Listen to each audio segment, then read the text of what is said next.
Hey, Redcasters, be sure to subscribe to our channel and ring the bell to be notified about our latest videos.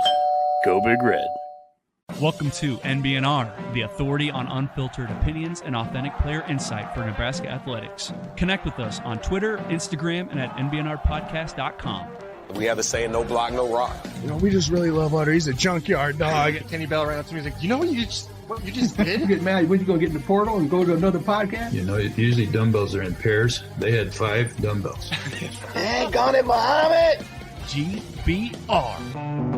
Welcome to the Go Big Redcast, the Husker fan sports show.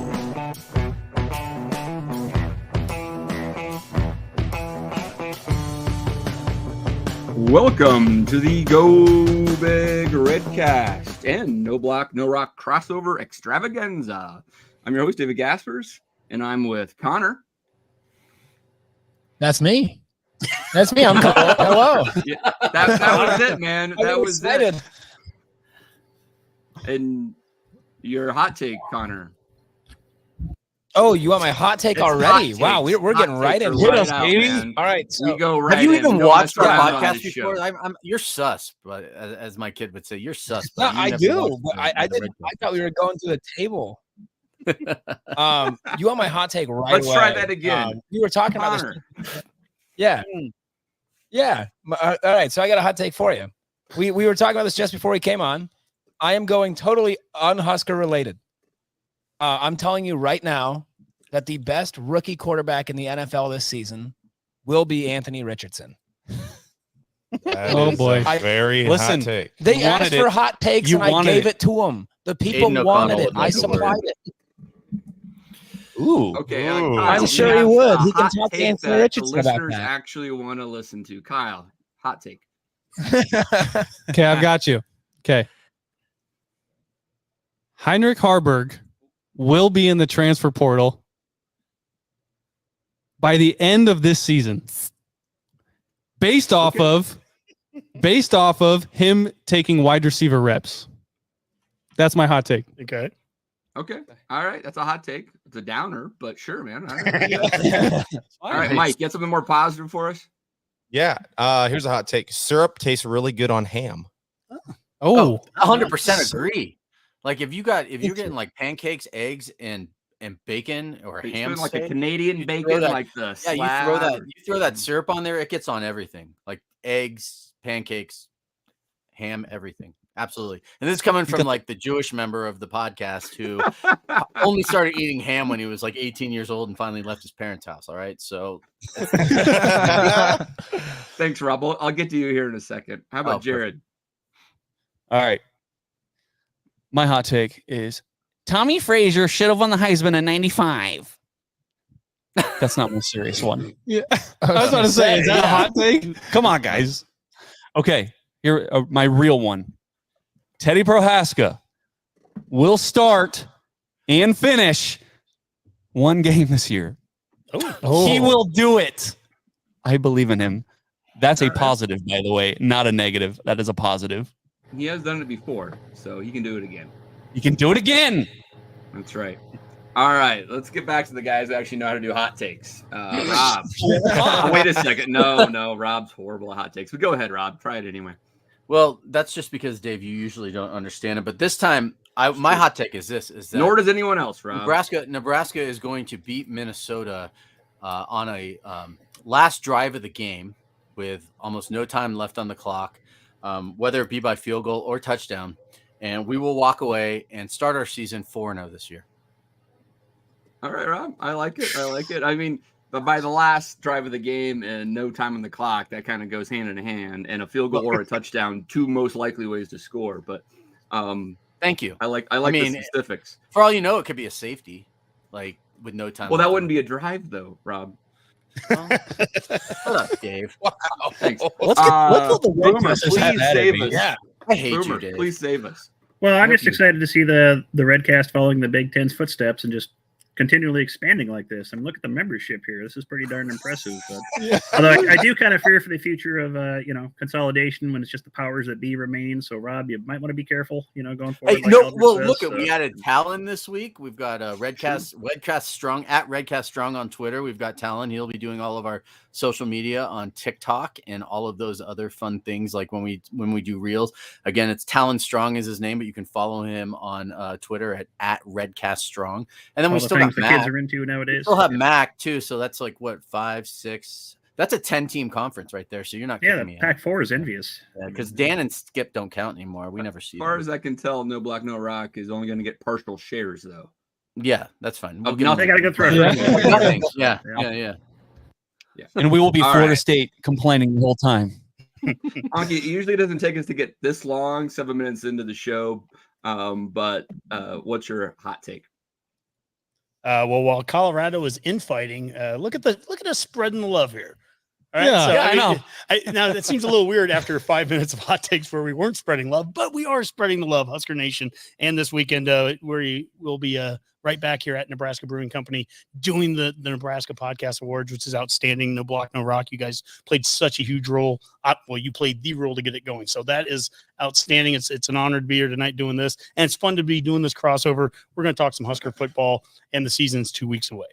Are you guys in the barrel room tonight? Because that's not where you usually are. Yeah, we are in the barrel room. It's air conditioned. Oh, okay. Rob, what gave that away? Well, was it the barrels? Well, they're not Poor usually Rob. in the barrel room. Dave, if you listen to their podcast, you would know. Or Yes, you watch I it, know. you It just would the know they're not barrels are right usually in the barrel room. And so, background. I was just double checking because maybe they moved stuff around the brewery after the last time that I got a tour there. So The folks I that just are wanted to actually confirm. listening to this on audio only, I'm sure Rob could have tell from the acoustic quality of the barrel room that's where they're at. But That's actually not it. No. All right. Well, I believe we've now done how we start our shows with hot takes, but No Block, No Rock usually likes to talk a little bit about what everyone is drinking, right? Yeah. Okay, well, first off, we got to say, go Big Red, indeed. No Block, No Rock, Season 3, Episode 55. Go on. With who? Well, I mean, I think we know that. Well, yeah. they've been arguing for the past 5 minutes. But at least put it in there. Jesus. We're doing Allen Iverson-esque crossover. Yeah. With the Go Big Red cast. We appreciate having Honky in studio, in barrel room with us, and the other fellas via, is that Zoom or what is that? StreamYard? StreamYard. Via StreamYard. Boomer and Satellite, Lincoln, maybe. Dave in Denver, and Rob in Greeley, Colorado. Love it. Okay, fellas, we are at the Nebraska Brewing Company tap room, 108th and Harrison in La Vista, Nebraska, 68128. I am drinking a pickle fight. It's back as of today. We made that today. I like pickles. That literally got made today. It tastes like it's very fresh. Oh yeah, it should. It's tangy. Some real pickle. Yeah. I love it. Thank you for You're welcome. Thank you for If that supplying wasn't me. self-explanatory. Thank you. I And- appreciate you. And Connor's drinking the pills. Let's Okay. get that over with. You got me there. Yep. I'm not happy about it. I did drink Good Game not last episode. Last episode we were drinking not NBC beers, but the one prior I was drinking Good Game. Yeah. And we were on a boat our last episode. That was pretty We were sweet. on a That was boat. tight. Yes. Badass. Good Game, still the premier tailgate beer. 100% believe in that. Mike, what do you got? I was drinking one of my favorite seasonal beers on tap, which is Wick for Brains. If you are a basic bitch like me, you will definitely like Wick for Brains. It's that pumpkin ale. It's a pumpkin spice beer. Yeah, pumpkin spice beer. Mike is wearing his leggings and his Uggs. Yes, Yeah. absolutely. And his scarf. I got my Starbucks. I put the cup out of here because there's no free plugs. Is what we call it here in Colorado. Han Yeah. Solo. Yes, I did pick up a Florida Man for my second beer, which is a key lime pie in a glass, which is fantastic. KB, what you got? I've got the Good Game. We talked about it. It's the premier tailgating drink. Yes, sir. And the premier, I would say, NBNR beer. I'm just going to say that. I mean, we do have our own beer. No do. Bach, no rock. We do. I think, Honky, you tried it, My right? first drink was no Bach, no Rock tonight. So. Yeah. How Yeah. was it? It was outstanding. Hey, the first time we made that beer, it won a gold medal at the U.S. Open. First time. Like golf? No, I wish. I mean, way cooler. No, like U.S. tennis. Open beer, You which like is still tennis. kind of No, cool. that's pretty cool. Yeah, Honky, what are you drinking? Well, I am drinking as well the Good Game and I want a glass the size that Mike has over there. I know if I can get one, dude. But I also, realized when he sat down with that, I was like, dude, I work here, and I didn't get that. What's going on? But I'll tell you what, Connor, you and Dave need to get together sometime because you talk about going out to Denver and the Great America drink off or whatever it is. Sure. I've been up there a couple times. We went to an Oktoberfest one time up in Denver, Dave, and that's a great drinking town. Oh yeah, Denver, great drinking town. Rob out there in Greeley too. This is awesome. I love coming to Nebraska Brewing Company. A lot of fun. Dave, are you going to GABF this year? No, I went last year. And once every few years is enough. Yeah. But I've been 3 times. Epic experience. Yeah. It is. I was going to say, I'll be you're there, like, so. oh, I'm only drinking beer out of this little 2-ounce glass. What could go wrong? And like 3 hours later, you realize you've drank about 60 of those 2-ounce glasses. And I mean, you can do the math on that because they're not serving you their crap. As a local, I think it's almost funner to do some of the taps that happen at the different breweries where there's maybe a guest brewer comes in or all that type of stuff.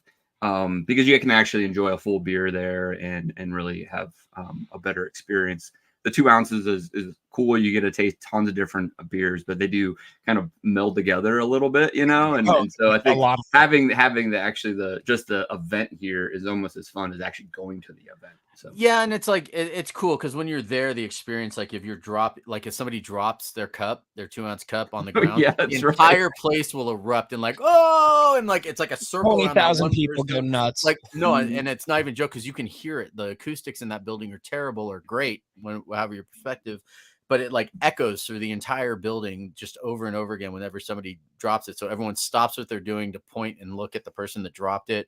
And you're talking however many people are in there. How many does it hold, Dave? It's like 10,000 people or some crazy thing like that. Yeah, each session's probably like that. I don't know the exact number, but they have multiple sessions. Yeah, and they've got like necklaces they make with like pretzels on them and other stuff that you can string on. So you're like munching on bread while you're drinking your beer. Thank God. It is. When they drop those glasses, it is the best form of public shaming. Yes, it is. Oh, yeah. It is. It's so fun. Yeah. Like that's the one place in the world where hazing should be allowed. Take note. Pat Fitzgerald goes there all the time. Let me go around the table with my guys over there. Then Boomer, what are you drinking? #Redcast on the rocks. Well, I'm having one of what I made the other week for the podcast and the Twitter feed. This is a bi-week blues. I bought way too big of a jar of blueberry preserves, so I need to drink them up. But it's a tablespoon of blueberry preserves, a couple ounces of gin, a little lime juice, shake over ice, add fresh fruit, garnish with mint, and enjoy. Excellent summer drink and good way to pass a week if there's no football. Or pass it out. #Redcast on the rocks. Boomer makes all these drinks. He makes his own gin. I mean, it's damn. Wow. Just look at that and mustache. If fans are listening, not literally. So makes his own Boomer, when are we hanging out? Rob, what are you drinking?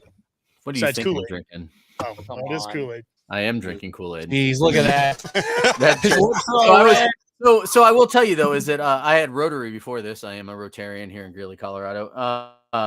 And before I did, I had the Horse and Dragon. They have some kind of a new hot beer that they had. So I was drinking that, which is like the first all-female owned brewery in Colorado. And it was being served at the Crest Theater here in Greeley that I had my Rotary meeting at. And after that, I had a WeldWorks Juicy Bits, which is a gold medal winner at GABF and a few other places around the world. It's kind of their pilot beer, and you can get it in Nebraska as well, I believe. So, wow, that's your go-to, man. And well, it's funny because it's not as much anymore. I'm a big Wiley Roots guy here in Greeley. Yeah, sure. I like their beer better, mostly because Kyle's a friend of mine, and I usually drink for free. But we also we play cornhole together, and we're a team. So hey, Wiley Roots is drinking for free here.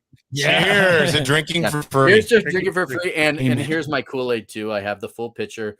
Hopefully, I'll be watching the first inaugural, or the first annual. I don't know what to call it. Podcast awards on Saturday, right? So, and I will be watching on the StreamYard, and I will be drinking from my Kool-Aid pitcher. So if I don't win, screw all of you who didn't vote for me. All right, screw all of you that didn't vote for me. I told you guys. I told you, Fred. He would be if the Kool-Aid award. If we win it, Dave will be pissed, and if we lose it, Rob will be pissed. So and more people want to see me pissed. I know it. I just feel it. I'm already preparing for failure. I just feel it. All right. Last but not least here, Dave, what are you drinking? Yeah, Denver Beer Company, Backyard Buzz. It's a honey wheat ale. It's a good summer beer. One that you could have after mowing the lawn or whatnot, upgrade from the Pilsner. It's good. Oh, outstanding. Facts. Every beer is an upgrade from the Pilsner. That's not true. I think a Pilsner is very hard. A good Pilsner is hard to make. So, I appreciate a solid Pilsner, Dave, you're welcome here anytime. Yeah, it's the truth. Well, yeah, fellas, I mean, this is the longest intro we've ever done on a Redcast, but we haven't done a crossover like this. And so this might be the longest intro you've ever done for No Block No Rock. Yes, there's a lot of cooks in the kitchen. We're 15 minutes in. Thank you guys so much. Everyone that's watching right now, I'm already seeing comments and questions coming in. That's outstanding. Keep them coming. Let's get into what we're talking about here. The season starts 2 weeks from tomorrow night in Minneapolis. And what we really want to do is a deep dive into the roster, offense and defense. We're going to start with an offense. We're going to do a little intermission in the middle for 2 minutes so that everyone can refresh their drinks. We'll come back defensively. And let's start here, guys. First things first, quarterbacks, 2023 roster. Now, what we're going to show on the roster here is just scholarship players, except for one other guy, which we'll see on the next slide. So when someone says, oh, there's a couple of other quarterbacks, there are. Where's Woj? We're just going to focus on the ones that are on scholarship right now, and that's just because there's already 85 of them to go through. So as we look at this roster so far, Jeff Sims, Heinrich Harburg, Chubba Purdy, Kyle, you already started talking about Harburg at the beginning with your opening statement. Yep. And your hot take. And that is something that is interesting. We saw that this week on social media that they started to use Harburg, or at least they very strategically showed a video of Harburg catching a pass. I've said this a couple of times on the show, and I believe this thoroughly, that this guy is such a talent and he's can be a difference maker, his size and everything. I think they're going to try to find ways to get him on the field multiple ways. So it doesn't surprise me they showed that. But one thing that's consistent with these three guys, Sims, Harburg, and Purdy, is that they can run, they can use their legs, and Rule has certainly said that on multiple occasions. Yeah. I mean, like, when I said my hot take, I just want to be full transparency here. Like, it was just because I needed a hot take. Now, I don't think it's that bad of a take, though. Right. I don't think so either. But Heinrich Harburg. Harburg. Wow. Okay. Wow. How focused would you say your mental focus is? I don't know if I can hear it, but when you look at him, like, you'd have to imagine he would understand what happened with your boy that went to Rice. And is like, like, if somebody's telling me I should move to wide receiver or I could be successful in this system as a wide receiver, like, maybe I just make the move and just, trust what they're telling me, but who knows? The thing about Rule, right, is when he came to Nebraska, one of the selling points was the whole development thing. And hey, you're going to have a guy playing this position, but he sees another position and he's going to ask you to embrace that other position and just try out and see how it goes. And so this could be a case of Rule sees something in Heinrich Harburg. Thank you. And maybe Heinrich is trusting Matt Rule's eye. Well, and we've heard from Heinrich Harburg, and he said, at the moment, I am working at quarterback, but he is open to helping the team in any way. So I think if Heinrich Harburg is playing other positions, that's just one more thing the other team has to look into and think about. If you got number 10 out there and you got number 7, single digit, out there on the field at the same time, it's gonna raise some eyebrows. How many times have I made the comparison between Harburg and a Taysom Hill type player where, again, like you said, you put him on the field and the defense doesn't know what the hell's going on out there. They don't know what to do, what to plan for. But in the same vein, sort of, one of the biggest pros I've heard about Jeff Sims coming into this season is his size and mobility. And we're looking at the numbers right up here on height and weight. Look at that. I mean, we show a 1 inch and 10-pound difference between Sims and Harburg. Mm-hmm. And so I find it funny that we're talking a lot about Jeff Sims' size and mobility, but not quite as much about Harburg in that same aspect, because I don't see a big difference between those two. And we've seen Harburg dunk the basketball, all that. We know the skills he has. I think from a strategic standpoint, what you can do if you bring Harburg out on the field every 5th play to run a wildcat, you're starting to just the thing I would have been critical a year ago with Whipple of not being very creative. Getting him on the field in different situations. We asked the question on Twitter a couple days ago, what's he going to get the most of this year? Harburg, receptions, passes, or rushes? What number is he going to have the most of? Not how many yards, not how many touchdowns, just is he going to throw the ball more? Is he going to run the ball more or catch the ball more? And some people could not quite comprehend what that question was about. Yeah. But the point was, we had just seen him catch a pass. If he can be on the field for 5 straight plays and he lines up maybe 5 different ways, he can flex out. He could be he's big enough to maybe kind of be a tight end or at least a flex tight end. He's fast enough to be a receiver in some situations. He can line up in the backfield, maybe even get a handoff to him. And on the 5th play, he moves right over to Wildcat and runs an option like he did for 30 yards in the spring game. Meanwhile, you're never rotating. That's the key. If you every time, the only way you can ever bring him in is you have to bring him in from the sideline, then that stops the game, allows the defense to adjust too. If he's on the field already for 3 or 4 plays in a row, and now we choose on play 4 to have him be a wildcat, and you're not rotating anybody offensively to do it, the defense has to sit there and this is where you can create numbers differences. The defense has to sit there and go, okay, well, Harburg's now the quarterback. Yeah. And we didn't bring in a different alignment. Dave? No, I mean, you finish your thought, and then I want to jump in. No, I was trying to finish anyways. I was going to point to you. Oh, your thought was I guess, I mean, intriguing idea there, and I think you're right. I mean, having him on the field for multiple plays, and then you can insert him into that position, and then you'd flex Jeff out, I guess. But, I mean, do you feel that he brings that much different of a skill set from a Wildcat than what Jeff Sims would have on a normal play-by-play basis? That's a great question. No. Yeah, so I don't know what that would do to the defense. They'd be like, oh, it's a different quarterback. He's going to run the same offense, or he's just going to run the ball. I don't know if that really is true. No, I don't think he brings a different skill set, but I do think they would probably run some things different with him. You notice in the spring game, they didn't run an option with Jeff Sims. Not that Jeff Sims isn't capable of running the option. All of us would agree he's capable and has the skill set to run it, but it wasn't until they throw Harburg in there, he runs the one option. And so, yes, do I think Jeff Sims is going to run an option this year? I hope. Yeah. I mean, I'm option guy. I hope they're running option with Jeff Sims, but they might. This might be a great opportunity to get Harburg on the field, get him some snaps in some, and just develop a player who I've heard people say, Honky, you're crazy. Why would you line him up receiver? Why would you hand him the ball? He's a quarterback. All right, fine. How are you developing the guy if he's standing on the sideline? How do you find ways to get him onto the field?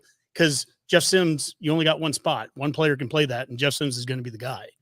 Well, and to your point, I think however minimal it is, there is still that mental aspect of we don't know when that rotation is going to come, whether it be Sims or Harburg. There's still that's sitting in the back of the mind of a defense that you don't know when that's going to happen. Even if it's a minimal adjustment, they have to be ready for that at any given moment. Mm-hmm. So, I mean, I think this could happen. I'm not going to say it can't, but I mean, Boomer, could this be one of those classic fall camp red herrings where something gets thrown out there and video shows up and everybody's like, ooh, this is going to happen. And then we never see Heinrich Harburg do any of this. Yes. I think it's quite likely in this case. Yeah. Boomer with hard cutting opinions right there. Yeah. Rule tends to play stuff pretty close to the vest. I don't think he's going to show a lot of things that he's going to try to trick people with, this early on. He's going to save that for the actual season. So that's probably what we're seeing here. It's just giving other teams something to think about, and that possibility. If we do put him out there that, hey, what's he going to be doing? Maybe he's going to catch a play, go out for a pass, but we're actually just going to use him in a traditional quarterback role. Yeah, that's more likely, I would think, in this case. From what we've seen so far out of Rule. Yeah. Last year, they did some of that. They ran some off option, put it on social media. Everyone saw it, and then, of course, you never did it. Oh, yeah. I love how Dave framed that, because the whole reason that we may not win the Kool-Aid Award is Dave wants to tamp that down. I want to get Rob at least so he can say something here on it. Well, let's get a little Kool-Aid in it. Rob, is Harburg going to lead the team in receptions? Come on. Well, you're looking for Kool-Aid, and it's funny because my answer is already this. You know when we'll see that play? The Big Ten championship game. Oh my God! Damn it, Rob! Bookmark it. Bookmark. I was waiting for the Kool-Aid man to just burst through the wall behind him. Oh yeah! How's that? You just put those 5 seconds on your TikTok. I'm sure it'll blow up. I'm sure it'll blow We'll up. get that. Mike, we haven't heard from you as much. Do you have any kind of taking away moments, with the quarterback here? Any kind of final thoughts on it? Not really. I would just say that I think we're confident in our guy and Jeff Sims. Like he is QB1. I think QB2 is kind of a conversation. Like we're talking about Harburg playing other positions. So does that tell us that Chubba is QB2? Like that's how I feel about it. There's the question, Jared. And that opens up another whole slew. Jared, I'll ask you the question, Jared. And fingers are crossed, Redcasters, no blockers, everything out there. Nothing's going to happen bad to Sims, but he has a hangnail, and he has to be brought out for one play because of that bad hangnail. Jared, who's the guy that's coming in to replace him? It's Chubba. Yeah, Chubba, no doubt, absolutely. Yeah, Dave, do you think that too? Yeah, probably. I mean, I've expressed my concern that it's going to be more than a hangnail many times on this show over the last few months. I think Jeff Sims has a track record of getting injured, and there's no reason to expect that he's going to start all 12 games. So I think Chubba Purdy's probably going to start a game this year. I would agree with you, Dave. Based on the press conference yesterday, too, the way that I believe Rule himself was praising Purdy like a lot, saying how much he's improved and come along this fall and in the spring and everything. So I agree with you for once. Kurt commented and he said, "Say turf toe instead of hangnail. I'd rather have a hangnail than yes." Turf toe can linger for weeks. You want to know who to ask about turf toe? Ask Dion. He knows all about turf toe. That's no toe actually. Oh boy. Yeah, soon enough. Let's move on, guys, and let's get on to the running back situation here. And this is, we look at the 23 roster here. You have Anthony Grant as a senior coming back. Ramir Johnson, can't believe he's only a junior. It seems like he's been here for six years. Gabe Irvin Jr., the Hulk now. He's a sophomore. Emmett Johnson, redshirt freshman. Quentin Ives, true freshman. And then the one non-scholarship guy that I mentioned that we'd put down here is Barrett Liebentritt, Omaha Skutt kid who went to Notre Dame, transferred back. Most likely a starting fullback, or at least the guy that's going to be out there a lot as a fullback. And then we have Janarian Bonner. We're going to list him twice, tight end and as a fullback. Played quite a bit of fullback in the spring game. He's up to 220 now. He was listed at 200 back in the spring roster. Let's start with you, Mike. When you look at this here, running backs, you look at that group of five. Does it matter to you who's number one the same way with QB1, or do you just see a 2 or 3 top guys that you want to see getting out there? I don't know. I just see a lot of question marks, I guess, because you have a program and you want a bell cow. There's no bell cow here. Like we thought Anthony Grant was that last year, and Gabe Irvin took the scene in the offseason. He's probably has the Kool-Aid award next to Rob. So I don't know who you have. And then it's Ramir Johnson. Like last year he played wide back, but he played so wide he was on the sidelines the entire season. Yeah. So to me, I would think that Anthony Grant and Gabe Irvin are going to be the guys, the 1-2 punch, and then you probably get creative with Ramir. But I don't know. It's a question mark. I want somebody to take the job and run with it. Mm-hmm. I don't disagree with you either, because even yesterday I keep referencing the press conferences just because I like to quote what comes right out of the coach's mouth. But when he was naming the running backs as far as who he was happy with, Anthony Grant was the number 1, Gabe Irvin was number 2. Then he said Ramir, and then he paused for a second and it said, "Oh, and Emmett Johnson." So I kind of take that as like that's the order of how he's thinking about the running backs. Does that make sense? It's like in that order. Sure. So I'm kind of that's what I took away from that, listening to that. And I actually had to go back and get that list again. So I listened to it a couple more times just to make sure I got it in the right order. But pretty interesting to me because I still think Grant is going to be that guy. Michael Severe said something interesting on your show last week, actually, about Anthony Grant and how he felt about him. I'll let you guys get into that a little bit since we're talking about the depth, but those are some pretty interesting comments that he had about his feeling on the way that Anthony Grant ran. Yeah. I think Michael Severe kind of I wouldn't say he echoed what we think, but he got off to a good start last year, albeit against competition that probably wasn't the greatest. And then as the season wore along, it looked like he was Peter Panning it or dancing a little bit more than hitting a hole, just kind of like running into the backs and the butts of his O-linemen, it seemed like. But such a promising start. And it's like, okay. And we even joked about it. We had our whole like bell cow thing, right? With the Saturday Night Live and the Will Ferrell. Yeah. Right. He's the bell cow. And then it just kind of faded. You know, it looked like his legs are getting kind of heavier and just didn't really emerge and didn't get the 1,000-yard mark. God, I hope we can have a 1,000-yard running back again. You know, Divine had a great year in 2018. But I feel like with the kind of offense that Rule wants to run, you got to have someone you can depend on. I look at this list, and you know how you're playing a video game and it's like a create a player and the guy's face is blacked out, right? He doesn't have a face. That's kind of what I see here. And it's a little concerning.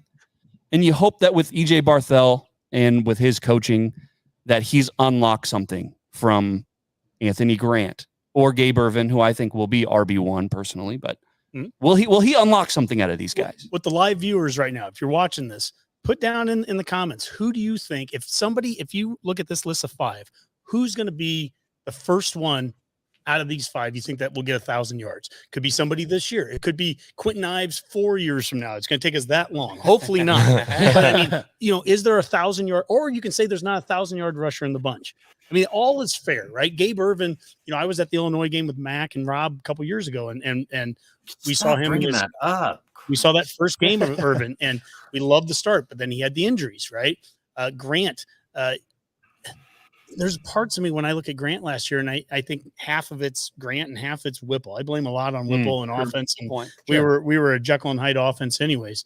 Ramir last year, I mean, going into last year, it was Ramir's the guy. Geez, they're gonna, like you said, they're Mike, the wide back thing, and they're gonna get him on the field the whole time, and then he never sees the field. Emmett Johnson's got a ton of speed, and we've started to see that in little bits and glimpses. There's talent there. Do we have a scheme? And the reason that we include those fullbacks is because there's going to be a different look in how we run the ball this year. There's going to be times when we get to the wide receivers next, we're not ready for that. But when we get to that, there's people that are going to be freaking out about, do we have 3 and 4 wide receivers to throw on the field? And I'm telling you, we're going to get in some 12 and 21 and 22 personnel where you're going to see a lot of these guys, maybe multiple of these guys on the field at the same time. Yeah. Dave? Hey, yeah, Honky. First of all, I'd rather have you be our OC than Mark Whipple ever again. So, but knowing that you've got, let's say your top 3 here, Grant, Ervin, and Ramir, have different running styles, right? Gabe's a little bit more like a hammer. Grant's going to try to make guys miss.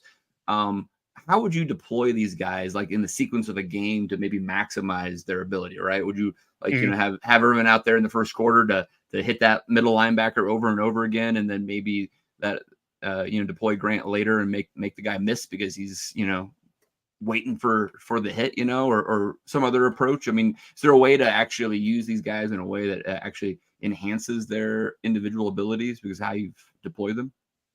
It's a great question there. I mean, I think Ervin certainly he's a big, strong, powerful back. So whether that's on a play one thing, Grant could be a guy on play one. He ran the same way at the beginning of the season that he ran at the end of the year. He was jumping all over the place. He was just getting away with it against North Dakota and all that. He's not a bad guy to start a game off with. And he gives you some ability to bust a move and get an extra 5 yards. And then to your point there, Dave, now we're at 3rd and 1 on a drive where we've had 8 straight plays. And now you're putting in Ervin, and he's lining up right behind Liebentritt, and we've got double tight ends out there. Again, for all the folks that are going to be frustrated about, receiver leaving the team, sorry that they don't participate on that play. This is 3rd and 1, and we need to get it. And the 3rd and 1 is going to look different than a year ago. We're not in 5 wides with the shotgun and having the quarterback running up the middle. So, to your point there, Dave, you can do things like that to kind of spread that out a little bit. And then can they get creative? I keep using that word over and over again because I never saw it a year ago. Can you find a way to get Ramir Johnson on the field at the same time that you have Ervin on the field? Can you find ways to get multiple guys? Janarian Bonner, this dude's a fullback. We saw him get the first carry of the game in the spring game, and yet you look at him, he came here as a 4-star wide receiver, and he's playing tight end now. So when we talk about guys being a lot of different positions, he's a great example of that. Yeah. And I mean, like, Mike, to your point, I don't think anyone in that staff has kind of echoed the bell cow approach. It's always been about the community and just trying to figure out, okay, how are we going to work this? Just like Dave was talking about, how are you going to employ 2 or 3 guys throughout through a game? And so, like, in my personal opinion, if you're kind of rocking with the thought that you want to finish the fourth quarter, I mean, maybe you run Ramir Johnson out there. He's like the lightning, right? And then in the fourth quarter, when it's time to just beat somebody down, you throw Anthony or you throw Irvin out there. And I mean, it's a totally different approach than what we've seen. We've always asked for the bell cow, the bell cow, the bell cow. We had a freaking drop on our soundboard for it a year ago. And now you're kind of looking at it and you're like, well, we have 3 capable guys that have all played good time. So, like, use them all, right? Like, we don't need a bell cow. If you've got 3 guys that can kind of go out there and just kind of throw in different things at certain times, then you might as well use them. Are you saying more like play the hot hand, or? I mean, play the hot hand, or make a strategy going into a game and say, look, the first 2 quarters, we're just going to throw Ramir out there and maybe Gabe, and we're just going to start kind of being flashy with it and just trying to get the fun yardage, right? The dancing around. And then when it comes time to the fourth quarter, when it really matters, throw Anthony Grant out there and just pound these dudes, or mix it, with Gabe Irvin, whatever you want to do. You hit on exactly the 2 points I wanted to touch on. You mentioned, the Lightning Thunder. I see Gabe Irvin and Anthony Grant being that lightning approach, like not quite, 05 USC. We're not there. Like Calvin Jones, Derek Brown, at least. Yeah. But so like that kind of combo, seeing that power back and Gabe Irvin and the speed back and Anthony Grant, having that kind of approach, I see that being very reasonable. And then you talked about all last season, we talked about our bell cow, where with the running back room specifically, we wanted to talk about who is our number 1 running back, who is our bell cow. I don't see a bell cow on that board.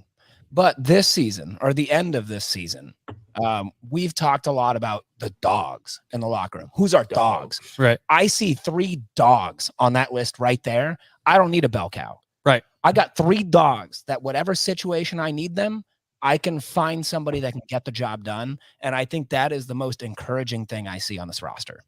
Connor, to close out the running backs here, I want to say one of the best shows, I think, of the offseason that I've watched. I know, Rob, you talked about it quite a bit. You guys had Ken Kalen and Keith Jones, Keith Touchdown Jones. And, I don't know that we have a Keith Jones when I look at this list, but to your point, I see 2-3 guys that can get the ball in the end zone, that can move the chains. I see a quarterback that has some legs that can, move the chains on the 3rd and 4th down too. I mean, there's a lot of things that can stress a defense. So probably to your point, if we have a bell cow, we don't know who it is now. It would be, just projecting to say that we have one. Maybe we do. Maybe one of them steps out and has 1,200 yards and we don't know it. But I know that we've got guys that have shown enough already, that have carried enough, balls in big games, that, I feel good coming into the season. There's a lot worse running back rooms that we've had at this time going into game 1 than what we have right now. 100%. Honky, I got a question for you then on that one, and it's kind of what I've been trying to ask here. So goal to go situation inside the 5. Who are you bringing in off this running back squad to get the ball in the end zone? Well, number 1, I'm bringing in Borkacher, and I'm bringing in Fedoni, and I'm bringing in Bonner as a 3rd. Maybe you could do crackbacks the way they did with Brewington. I bring in Liebentritt. And then on top of all that, I guess if I'm just going for pure muscle, I mean, I'm going off of photos from social media. Irvin in there. I mean, it's literally like calling the whole hubba. My Lord. I mean, we need to fall forward for 2 yards. Yeah, it's Gabe Irvin behind all that beef. And let's play Big Ten football the way that 2 years ago, that Illinois disaster, part of that was in game 1 of Brett Bielema, and Bielema knew how to play Big Ten football, and he would line up and have 8 guys on the line of scrimmage, for cripe's sakes. And that's what Minnesota does with unbalanced lines and 400-pound linemen. That's what they do. And a lot of times they just don't fumble the ball, and they just figure out a way to fall forward for 3 yards and keep your great high-powered offense off the field. And they do that. Well, we need to be able to do that too. And for any Husker fan of any age like us, this is what we saw for years. So, that's what I want to see. So again, I don't know that we have the bell cow. And I think that's a very good question. I don't know that we have it. I don't know that we need it either.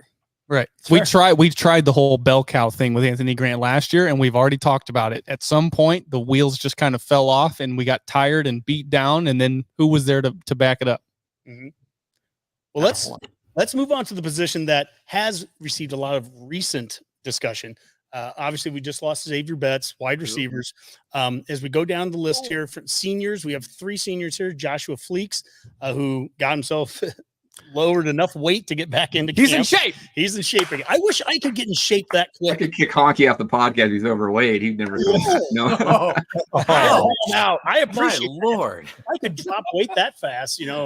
I need the Joshua Fleeks, weight loss plan. No kidding. Billy Kemp, obviously he's one of the single-digit players, so he's going to be.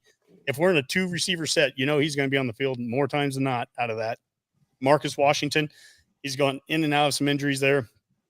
Isaiah Garcia Castaneda, IGC, and then he's the junior, and then the rest are all freshmen. So Demetrius Bell, Jeremiah Charles, Malachi Coleman, Jaden Doss, Jalen Lloyd, and then Bryce Turner. All of them bring some different skill sets. And this is a very specific room, too, that we should note. I didn't include them because they're not scholarship players, but Ty Hahn and Bullock. These are a couple of walk-on guys, and that's a position where when you look at, Brandon Riley or the Todd Petersons over the years, we've had guys play meaningful minutes and be able to do things at the wide receiver role that weren't scholarship guys. So let me start with you, Kyle. I guess as you look at this roster here, these 10 guys, what sticks out to you? I mean, we've said it over and over again. Like Connor said, we've talked about who's the dogs on the team, right? And so the number one guy that seems to keep popping up for us, and I mean, like we mentioned, Michael Severe, Billy Kemp is the guy that we keep pointing to as like your mustache, your guy that's going to go out there and he's going to get you your first down. Like he's your guy that's going to go out and he's going to just be solid when you need him, right? It's a dog.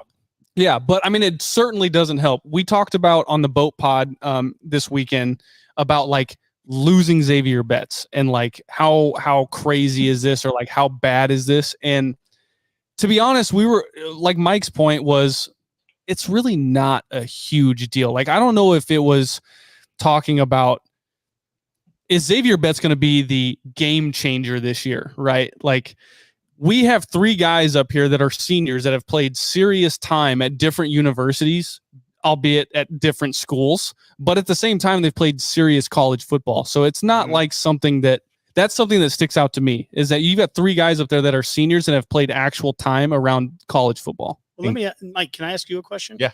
Okay. So we've talked about there's going to be some formations we get out there, a lot of formations where it's 2 wide receivers on the field. Mm-hmm. We all will look at this and say Kemp's number 1. So, I mean, as you look at this list, who do you think number 2 is? And I guess a side question, was Xavier Betts that number 2 before he left? No, I think number 2 is no doubt Marcus Washington. That he's like the definition of no block, no rock. He's the type of guy that's going to go out there. He's going to go put his body on the line for his team. And last year with Casey Thompson at quarterback, and granted they had chemistry from Texas, horns down. But I will say that like if you needed a guy to go get you a ball on 3rd and 6, Marcus was that guy. He was the guy that was going to go get those 6 yards. He was going to run to the sticks and he was going to catch the ball. And he had some drops here and there, but the guy, he was reliable. And I think Marcus Washington, when healthy, will be your number 2. And then Billy Kemp, I think they could really fit well with each other. But you get that the shorter, quicker guy, and then you got Marcus Washington, who's a kind of a bigger body. So, Dave, let me ask you this question. We talked about on the running back side, we talked about which guy do you put in when, early, late, who's the short yardage, all that. How would you, looking at this receiving core right now, are there ways to differentiate who is your breakaway speed guy? Who's your jump ball guy? Who's your blocking guy in a 3rd and short and you want to have receivers? Do you kind of look at this crew and divide them into those kind of segments? Yeah, well, I think that's tough because there's enough unknowns out there. And I think, it's nice to think of Billy Kemp as just a plug and play, like, the transfer wide receiver that's going to come in and contribute and be our wide receiver 1, right? He's not Trey Palmer, that's for certain, right? I mean, like like Trey was able to rip the top off of defenses, and Marcus Washington benefited to the tune of almost 500 yards of catching those passes underneath, right? Billy Kemp is not known as the deep ball guy. He's caught more passes in Virginia football history than anyone else because he catches the short under stuff and gets the first downs. So I don't know who on this team, because of Betts being gone, who exactly is going to rip off the top. Now, what we saw from IGC, actually, I mean, he was promising. He did have some drops, so maybe he could be the guy that could stretch that a little bit. Obviously, in the future, Malachi Coleman could clearly be that guy, but is he ready right now? Probably not. Jaden Doss is a freshman that has played a lot of football down in the KC area. Maybe he can contribute right away. I'd like to see if some of these freshmen can fill some of those roles. From a blocking perspective, I don't know. Which freshman do you think is most likely to step up and have the most immediate impact in the wide receiver room? Rob, you haven't spoken. I think Malachi is. I think Malachi is the guy. He yesterday. I'll reference the. Hey, folks, did you know that Rob listened to the press conference yesterday? Yeah, I did. But he did. Malachi's name probably came up half a dozen times in that press conference yesterday. And I mean, if you look at him and you look at his size and everything else, take away freshman, sophomore, senior, junior, everything, and you look at his size and his weight, and he, there's some guys on there that are freshmen that are 160, right? 5'11", 160, 6'2", 160. Malachi's 6'4", 185. And he put probably about 20, 25 pounds on in muscle in the off season. I know this for a fact. And he has been bought into the actual system for the entire, like he started coming on campus in the spring, doing all the workouts with the team, hit the gym pretty hard during the summer, the training room. And so he's the guy. I really do. I mean, he's had his nose in the playbook almost his entire senior season since the minute that he committed to Rule. So there's absolutely nothing to say that he couldn't go out there and perform this year. I actually agree with you, Rob. I think he's the most likely candidate to do that. I just don't know if he's going to be ready on game one. No, and I'm not, because I mean he hasn't played as much football, I'd say, as maybe some others. And so he's going to have to be developed a little bit, I think, and brought along. Huge potential there. Completely agree with you. Excited to see what he can do. I do think maybe we don't need as much the guy. I mean, there was a good comment that just post Boomer, I think, just brought it up of like it might be a little bit more of a dink and dunk offense. I mean, we may, since if we're going to run the ball and establish a line of scrimmage, maybe we don't need as much. And maybe we just need someone who can take a shot every once in a while, and that might be someone like IGC who can take advantage of a play action, get past that safety, and make the catch. Kyle, we may need you to like come up with like some sound thing for Dave. Just said he agreed with Rob. So right. Like we need a button. Pretty rare. Yeah. I need to get a soundboard is what I need. And I'll just we need a soundboard. But also to Dave's point too, sometimes we get so focused on just a position. Like, oh my gosh, if we don't have somebody to take the top off from this group, what's wrong? And yet when you watched the Sunday night show that came out on YouTube, a look in, and all about situational football. And there is Coach Rule talking to the offense and defense. There's a minute and 15 seconds. You're at the 35, blah, blah, blah. And who took the top off? Who made the big catch? It's not a guy from this list. It was Fedoni. Yep. And it was a tight end. And so maybe somebody comes from that group too. There's just what I want to see. This gets back to that creativity word. When I would get frustrated a year ago because we'd line up in one formation and always have the same personnel grouping out there. We could never figure out a way to get two backs on the field, could never figure out a way to get, two tight ends or whatever it was. That was frustrating. Yeah. And so what I see is there's a lot of options here. Let's figure out ways to get different personnel groups out there. Let's figure out a way to get, if you got a great talent like Harburg, let's figure out a way to get him out there. My hot take on the opposite side would be Harburg getting him out there on the field and getting him snaps is the thing that keeps him here, as opposed to sitting on the bench and not getting snaps and just being a backup quarterback. Maybe that's the way to do it, but they can't just be junk plays, and he's got to be good at what he does. I mean, if we just saw one catch, that's one thing. But if he actually makes a catch, and Bonkum in your court was a receiver for us, and he's catching touchdowns. Okay, if you can do that, and then next year you're playing quarterback, more power to you. Yeah, I think just like kind of a concluding point here is like Purdue did not beat the hell out of us last year by taking the top off our defense. And that was a great point. I saw it come up across the screen here, and it was like, you know what? If you don't have that, no problem. Scheme it up. Yeah, dink and dunk, clock Dink and control. dunk. Dude, listen, we had Nebraska's best ever deep threat of all time last year. Literally, Trey Palmer, who is showing at the next level, he might be okay.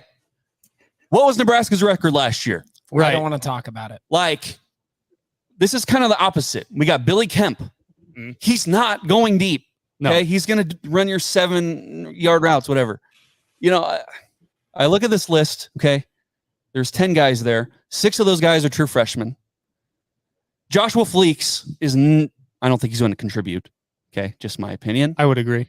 So you're looking at Billy Kemp, Marcus Washington, IGC. I'm skeptical. You know, on the look in, that whole Hard Knocks thing, they had a thing on him. Awesome. I hope expectations are low for this room. That's my concluding point. People can talk about Malachi Coleman. Great talent, I am sure. But I am not expecting him to go out in Minnesota and catch even 3 balls, okay? And maybe this moves on to our next position group, because I think this is going to be the group that is the most important. But Connor wants to talk. It's very quick. But the one thing I love most are low expectations. And that sounds negative. That's me. No, that's that great. sounds negative. No, it's great. I love it. Sorry, Rob. No, it's good. I mean, everyone has low expectations of me all the time, so it's okay. Yeah. That's very. We could use a soundbite for that. I completely agree with that. And right now, I feel the same way about the running back spot. Somebody will probably step up out of this. There's going to be a freshman, because there's 6 of them. Probably one of those freshmen is going to step up and have a great season, and we don't see it right now. It happens at every other school. Sure. And nobody blinks twice. So hey, why not us? Why not us? And I'll tell you what, if Malachi Coleman was playing at Georgia right now, we'd all be saying that guy's going to be a killer. He's going to destroy the SEC because he went to Georgia and we lost him, right? It's only when we get him we're like, oh, we're nervous about it. I don't want to throw too much on him right away. Can he be a situational player in the first couple of weeks and work your way into being more than that? Develop. Sure. Develop. Let's get into develop. But I think, Jared, you hit a great point, and let's move on to tight ends here. And this is a whole different group here that can be a role in both the run game and the pass game. I loved having tight ends be such an involvement in the offense for years under Osborne. Fullbacks too, guys that could be differentiators. Not every offense would have them. Some teams were 5 wide receiver sets all the time, like Florida. No, tight ends give you a different. We have Thomas Fedone, a sophomore. He's been here 3 years, but mostly injury riddled. 6'6", 50. Eric Gilbert, the sophomore, the transfer from Georgia, 6'5", 275. Don't know yet his eligibility status.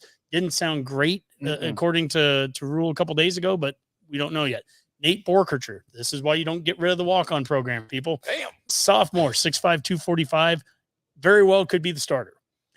Jake Applegate, redshirt freshman, 6'4", 235. He's put on some good weight there. Janarian Bonner, there he is, redshirt freshman, 6'3", 220.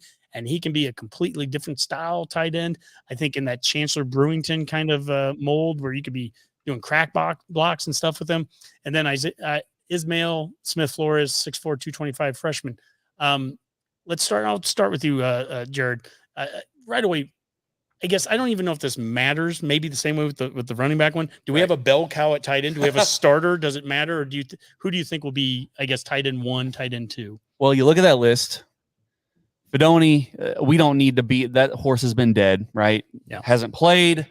We joked about it on the boat. We said he looked like the Tin Man during the spring game. Didn't look great. Now a lot of time has passed, and maybe they wanted him to be cautious during the spring game. Looks better in those videos, right? Mm-hmm. Eric Gilbert, I don't see the waiver. Don't see the waiver coming. Every time Matt Rule talks about it, he gets pissed off. Yeah. Like I think he knows something that we don't. And there's something about Georgia. Maybe they did something not great on their end where they have to take responsibility for something. Yeah. What? And their program is although they win, they are going through some things off the field. Nate Borkercher, I think you are right. I think he is the guy. Ideally, is that what you want? No, it's not. However, he caught a touchdown pass against North Dakota. That's cool. But, God, Fedone, please, man. Please, Fedone. Please. Like, you came to Nebraska. And he was kind of sold as he'll take the top off. He's a threat, right? I don't anticipate Eric Gilbert playing, so I need Fedoni. Give me Fedoni. I crave Fedoni. Wow. Yeah, I'm being weird about it. Sounds like some weird Italian dish. I need some Fedoni. Listen, this room needs to be good. If this room is not good, this team, and we can talk about the O-line, but this team will not be good. Well, we talked about Satterfield before we even started the show. Mike, I mean, Satterfield, that's a staple of the offense that he wants to have his tight ends. From day one, he talked about tight ends being a part of this. Right. You know, do you have, what are your biggest concerns? What are your biggest optimistic points when you look at this group? I mean, I'm kind of in the same boat where I don't think Gilbert's going to play, which is unfortunate because if you look at his size, 275, he's damn near a tackle. Is that right? Is that 275 correct? Yeah, and it was up from it was like 260 in the spring. And I just updated the graphic today. He's a big boy. To me, it's all going to come down to if Fedoni can stay healthy, I think the tight end room could look very good in the receiving end. But I don't think he's your blocker guy. I think Nate Borkacher is going to be the guy that's going to go out there on those 3rd and 3s or 3rd and 2s, and you're going to need to do a power run and go get that first down. Nate is going to be the guy that's going to be on the edge blocking. So, yeah, this room is very important. If you look right under Nate, there's a lot of question marks. And with no Eric, it gets very thin very quickly. So, I don't know. I don't have like huge expectations. I think it all depends on if Thomas Fedoni stays healthy. So, well, you know, in Borkacher, like as opposed to the wide receivers where we named a couple walk-ons that we didn't even have listed. Yeah, we don't really have a walk-on right off the bat that we would add to this list if there's an injury. The walk-on's Borkacher, you know, and who is now a scholarship player. I agree with you that I think Borkacher would probably get the most snaps. I guess maybe that's even a question is which tight end gets the most snaps by the end of the year, because who really cares who's tight end 1 or tight end 2? It's more who's the guy that's going to be playing, and Borkacher seems to be the guy that in all situations, whether it's a run situation, a pass situation, you're expecting him out there. Fedoni, hopefully, I hope he's an outstanding blocker. I hope he's an all-American blocker. Mackey, boy. Mackey. Everything's Mackey. Every time you interview Thomas Fedoni, he talks about the Mackey. So please live up to those expectations. Yeah, Mackey blocker. Connor, do you have any thoughts here? So Mike talks about Fedoni being that pass catcher, trying to get him into that role. I actually am the exact opposite. I think Borkacher is probably going to have to be that pass catching guy. Again, we talked about Fedoni looking like the Tin Man in these videos we've seen recently. I think Tin Man being just not real fluid. Yeah, right. Wonky, a little bit slow. Like things still look a little bit rough.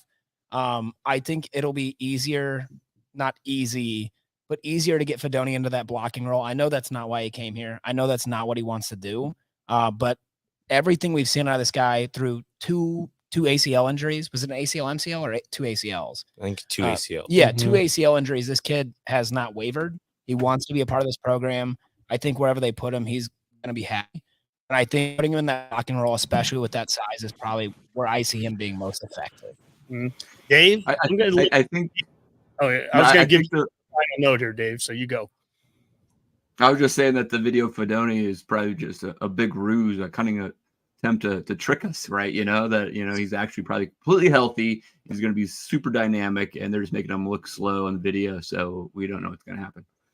You know, Dave, when we used to coach back in the Elks days, Elks midget They're just football, hiding him. Yeah, we would do tight end reverses back in the old youth football coaching days, and they maybe that can be something that Fedoni can be. But with Gilbert, if I'll be positive for a second, I completely understand our skepticism. It feels like if it was an open and shut case, they would have already given it to Gilbert. But I know there's been other 2-time transfer players that have already gotten denied. So if you want to try to be on the positive spin, is like if they denied players for other programs already, why didn't they deny them here, right? So there's something still going on there. And I had heard from others that that Georgia's not the hang up, it's something else going on there. So I'm going to hold out hope that Gilbert ultimately is eligible, but it's still maybe a long shot. I'm just going to blame the SEC because I think that's fair. Sure. We just he did play for like 3 SEC programs. It's pretty amazing. On Schmitty's show the other day too, he said something about that it could be that maybe they did get something back from them on that, and that there's an appeal process going on as well. So that could be the case as well, Dave. So they might have already heard that. Well, let's move on to the offensive line, and this will be the final offensive group that we're going to talk about. After this is done, we're going to do a 2-minute intermission there. So anyone that's watching right now, if you have a question, an offensive question that you want to have asked, put it in there into the comments right now. Boomer, you get to pick the top offensive question that you want to ask, and we'll ask it right after the offensive line, right before we go into the intermission. But offensive line, pretty much almost everyone's back here. I mean, we're looking at, again, Ben Hart's kind of right there with Ramir Johnson. I think he's been here 7 years, and he's listed as a junior. 6'9", 315. Turner Corcoran, 6'6", 310. Nuuli, 6'4", 315. Junior. Piper, and they love Piper. They're going to give him a single-digit number. Of course, they can't do that, but that's how much they think of him. 6'3", 305. Ben Scott, junior, 6'5", 305. So these other positions where we've had a whole bunch of young dudes, not at the O-line. A bunch of guys coming back. Lutovsky's in his third year, 6'6", 325. There's Prohaska, sophomore, 6'10", 325. He can stay healthy. Let's just stay on the left column here. Mike, I'll start with you. Let's just stay on the left column. The right column's all redshirt freshmen and freshmen. I mean, what are your thoughts looking at the left there? Well, with Teddy out, before the season, you would have said, the starting offensive line would probably have been Teddy at left tackle, Turner at left guard, Ben Scott at center, Nori at right guard, and then Ben Hart at right tackle. But with Teddy out, it kind of enhances that role for Ethan Piper, who was sent to Big Ten Media Days and is now getting the single digit recognition. So that was odd hearing that, because I would assume that Nori was going to be playing over him. So, but with Teddy out, maybe it's a blessing in disguise for a guy like Ethan Piper. But I a lot of question marks on offensive line. They're going to dictate how well this team plays this year. Everything obviously starts in the trenches, and they've got a lot of reps, a lot of experience on that offensive line. So hopefully switching from a air raid scheme under Mark Whipple to a power run team in what Matt Rule wants to do, maybe this offensive line can get a different a different way of being recognized, because right now they're just recognized as kind of like the punching bag. Mm-hmm. So. Well, and one of the guy, a key component of the punching bag from previous years, some right, some wrong, Ben Hart. Yes. Now 54. A big off season of Ben Hart was that of anyone, the strength and conditioning, they were going to come in and bring more bend to these offensive linemen. They're going to reshape their bodies. That was a big component of this first off season of Rule. And we've seen that. Anyone that's seen video of Ben Hart, he looks different. Now they still list him at about the same weight. I wish I could change my weight and look better and be the same weight that way. Because Ben Hart, if he's still 315, and that's what he was listed last year, he at least has completely redone his body. Connor, how about with you here? Is there somebody? Let's go to the right column of this. Is there somebody on the right column that you see playing a role, being, working his way up into the top 7, being a swing player, someone that's going to get on the field, in meaningful minutes? If I had to take a pick, I can't pick one of the two. Okay. But I'm either picking Knutson or Sam Sledge. Really? Okay. Right to the true freshman there, guys. Yeah. Those two guys look, for where they're at, they look fairly well developed. Mm-hmm. I think that they can fit in. I think with the depth that we have on the O-line, with the injuries we've seen over the last years, you talked about, developing that bend, creating a little bit more agile players. While that's great, this last year with Rule, we've taken away the requirement for those players to wear knee braces, which again lends to that agility, but does lend to maybe a little bit being more injury prone. I see Knutson and Sledge kind of fitting into those roles pretty well in case that happens. But those two, I think, are probably the best fits, in my opinion. Mm-hmm. Yeah, and they gave them the option, so they can still wear them if they want. But but the option, it's no longer a requirement. It's not required, to your point there. Yeah, Gotchula, Kyle Gotchula is a guy that's been here all off season too. What about a guy like Tyler Knack? He didn't get here until post spring. But transfer guy from Utah, obviously Jacob Hood, another Georgia guy, 6'8", 350. No one's questioning the size of these guys, but we've heard plenty of questions about them. Do you see anyone from that Hood, Jenkins, Knack group that you see kind of getting in there and getting some meaningful snaps? Well, give me anybody that comes from Utah. Utah understands. Utah gets it, man. They play some bully ball. So give me anybody that's kind of been rocking that. But I mean, look, ultimately here at NBNR, the ultimate famous line from our man Jared is figure it out. Figure it out. Figure it out. Figure it out. Like, enough. If Matt Rule walks in here and he says, look, the offensive line is the number one key piece to success. The defensive line is the key piece to success. Figure it out. Win the trenches. Dave, I'm going to give you the final word on this. I think it's pretty easy to say we know game one. We went down left to right. Left tackle is going to be Corcoran for this game. We know that left guard's going to be, I guess, Piper. Or is Turner, I think, right? Turner would Turner's playing left tackle. Yep. Piper would be left guard. Yep. Scott's at center. Yep. Nuuli's right guard. Ben Hart's right tackle. But they also said that they think that, Prohaska could be back as early as the second game. So if Prohaska's back the second game, and let's just assume for a second he's starting left tackle, what do you think happens then? What does Corcoran take over one of the guard spots? Do we just have a swing tackle? I mean, what do you think happens then? It's a good problem. Yeah, that'd be my presumption that Turner slides in and probably Piper becomes your sixth man. He rotates with Latovsky as 7. I mean, I think it makes the most sense. Now, I mean, I would also say they're probably going to try to ease Teddy back in as much as possible, considering his injury history, right? So if you don't think you need him against Colorado, I have no idea what Colorado's defensive line looks like, but I do know their team pictures, they tend to on the small side, so maybe they don't need a 6'10", 325-pound tackle against their 5'11" ends. I don't know. So maybe Corcoran stays at left tackle, and and so maybe you let Teddy, and then if you can get through Colorado, then you can get through the next two non-cons, and you can have Teddy fully healthy. By the time Michigan gets there, right? I mean, you might want to be able to just play that out a little bit. So hey, I do have a trivia question that Rob should get, but he might not. Who is the tallest person ever in the NFL? Because it just prompted me, like, that 6'10" sticks out, right? I mean, like 6'9", that's big, but 6'10". Ed Too Tall Jones was 6'9", so Teddy Prohaska taller than Ed Too Tall Jones. I don't know. Well, it has to be a Raider if you're asking Rob. Yeah, exactly. Oh my God! Now of course you would do that. I was gonna say, I mean, I met Lincoln Kennedy once in person, and that guy had hands so big he could hold like 6 softballs, and he was tall, but I don't think he was 6'9" or 6'10".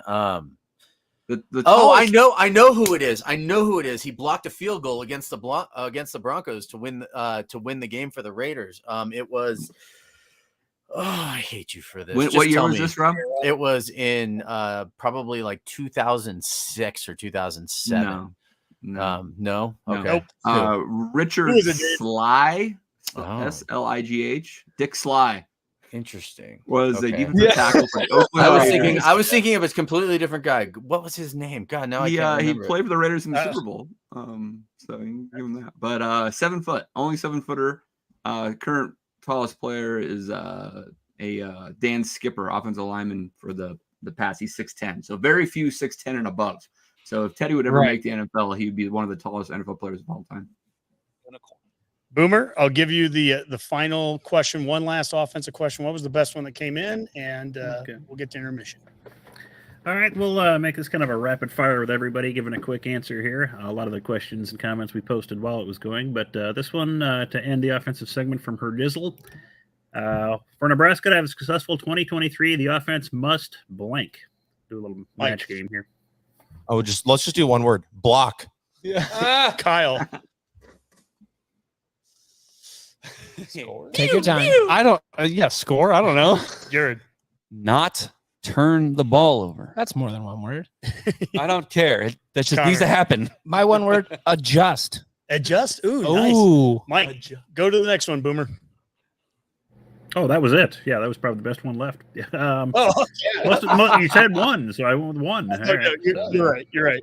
Hey, this has been great so far. Let's get to the intermission, and we'll be back in a couple minutes, and we'll be talking defense. Perfect.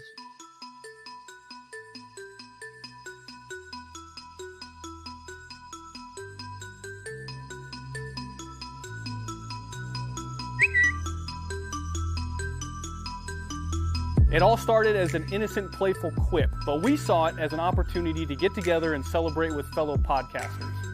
So, we here at No Block, No Rock decided to take action and get all of your Husker favorites under one roof. Because if there's one thing us podcasters all have in common is we can't stop talking about all things Nebraska. Through the ups and downs and downs and downs of Nebraska football, all the agreements and disagreements, we could still say cheers. That's why Nebraska Brewing Company is proud to host the first ever Nebraska Podcast Award Show on Saturday, August 19th.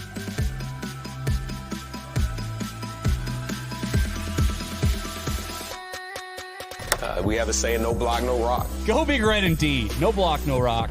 Welcome to the Go Big Redcast. I'm your host, Honky, and I'm with Redcast Rob. Welcome to the Character Chronicles. Always remember to throw the bomb. And this is the After Hours Lounge. Rob Love, Jimmy Allen, Dan Campion, live with you here on 1620. Good morning, everybody. Friday morning here on Coffee and Cream. He's Damon Benning. I'm Andrew Rogers. Hello, and welcome to the Husker Cuzcast Sports Show. Justin here, along with the cousins, Derek and Tyler. And welcome back to WTL, everybody. I'm your host. Welcome to the Common Folk Podcast with Ben, Morgan, and Andy. Welcome back to episode 64 of Generation Red, and it's going to be a fun one. Hello, and welcome to the 2022 season of Wannabe Walk-Ons. Welcome, ladies and gentlemen, to the Big Red and More podcast. I'm T-Bird, and with me, of course, is Sean and Jake. And y'all back with What's the Word podcast, man. Welcome to the Husker Army podcast. All right, welcome back. We've got Connor, we've got Kyle, Mike. They're all out getting some more drinks for us. Dave, I saw you get up. Hopefully you're refreshed and you've got yourself a drink now too. Boomer, get a few more blueberries, and Rob, you've got some more I got it ready going there. Now that was a great video there, Jared, and your guys, No Block, No Rock guys, what you guys have done to put this together. What we're going to do this weekend, Saturday night, 7:00 down here at Nebraska Brewing Company. Omaha, Nebraska. I mean, this is going to be the inaugural, the first ever. This is going to be awesome. Dude, it's, first of all, that video, and not just that video. I mean, that guy, Kyle Byers, he deserves. Oh, my goodness. Look, I know they're not clapping. No, but seriously, he organized most of it. He made all the videos. He sent out like all the voting information. He sent, and like he's taken on so much, and like I think his back is hurting a little bit.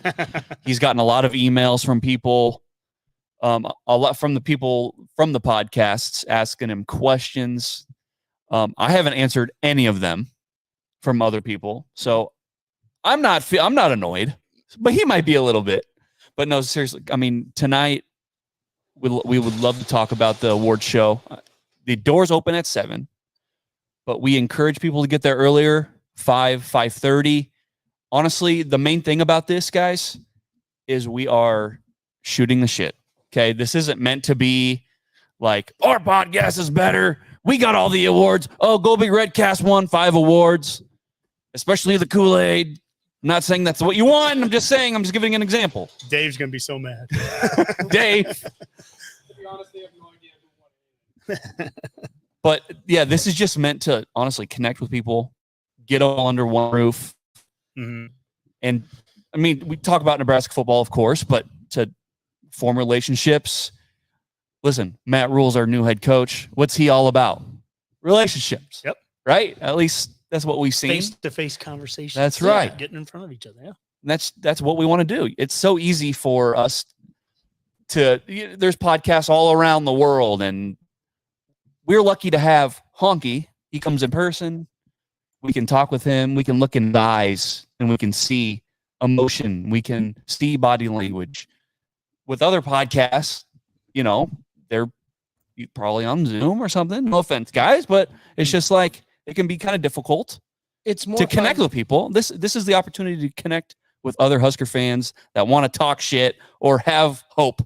Well, it's fun to not be just disembodied voices and actually get together and talk to each other. Like, people enjoy listening to us, but it's more fun to talk to each other about all these opinions. I have so many wrong opinions every day. It's insane. Bruh. It's insane. Seriously. But I like sharing those, and I like getting to talk to people in person. I like being corrected. And I know that Rob and Dave missed the fact they're not going to be able to be there this weekend, and it's going to be a great show and everything. But Dave and Rob are going to be there in 2 weeks when we go to Minnesota, and that's going to be another one here. And I do have to put up the graphic for this. We'll have the little Redcasting live from Minneapolis. That will be up there. We're going to be at the Lion Club. Is that right? Lions Pub. Lions Pub in down. The Lions Club. Is that in Estes Park, Honky? Yeah, I was gonna say, doesn't that mean that local mountains somewhere every Tuesday morning at 7 a.m. or something? Like that totally sounded right. It sounds reasonable. I was thinking, I think that's like a fish fry, and anyways, we will be recording the show from the Lions Pub. The Lions Club has great wings. Just don't go there on Tuesdays. So the Lions Pub in downtown Minneapolis, a Husker watch bar. The game starts at 7 o'clock. Any Husker fans that are going to be down there from 12 to 3, which I think is a prime time. If you're number one, we're going to be live streaming just like we are right now for 3 hours from 12 to 3. The No Block, No Rock and Go Big Redcast will be live streaming. We'll probably have some guests coming in and out during the course of those 3 hours. And it's a prime time to do this because this is a Fox game that night. They're not going to, ESPN Game Day is not going to be showing this during the game, during the daytime. So you're sitting at work. You can't make it out to Minneapolis. Watch us from 12 to 3 and get 3 hours of that built in while you're sitting there at work getting paid. And then for us at 3 o'clock, we're done. So we can get back over to the stadium and start doing some tailgating and doing all that too. So it's going to be a great environment there. And we can get all that face to face. Well, and the best part is too, Rob, is that Dave and I are going to be there at the same time. And the best part about that is that for all you people watching thinking like, are Dave and Rob really like this in person? Like, do they really talk this much trash? We absolutely do. Like, this is how much crap Dave gives me on a live. I've known Dave the longest out of anybody on the Redcast. And this is absolutely how he treats me in real life as well. So this is not an act. I just want to be clear. Like Dave, only because I love you, Rob. Dave is a terrible actor and he's not funny. So I mean, that's yeah, I can absolutely not an act. I can vouch for that. This is not an act. Well, let's move on. But again, this weekend we got the podcast awards here at Nebraska Brewing Company Saturday night, 7 p.m. And we had that link that was up there on the screen.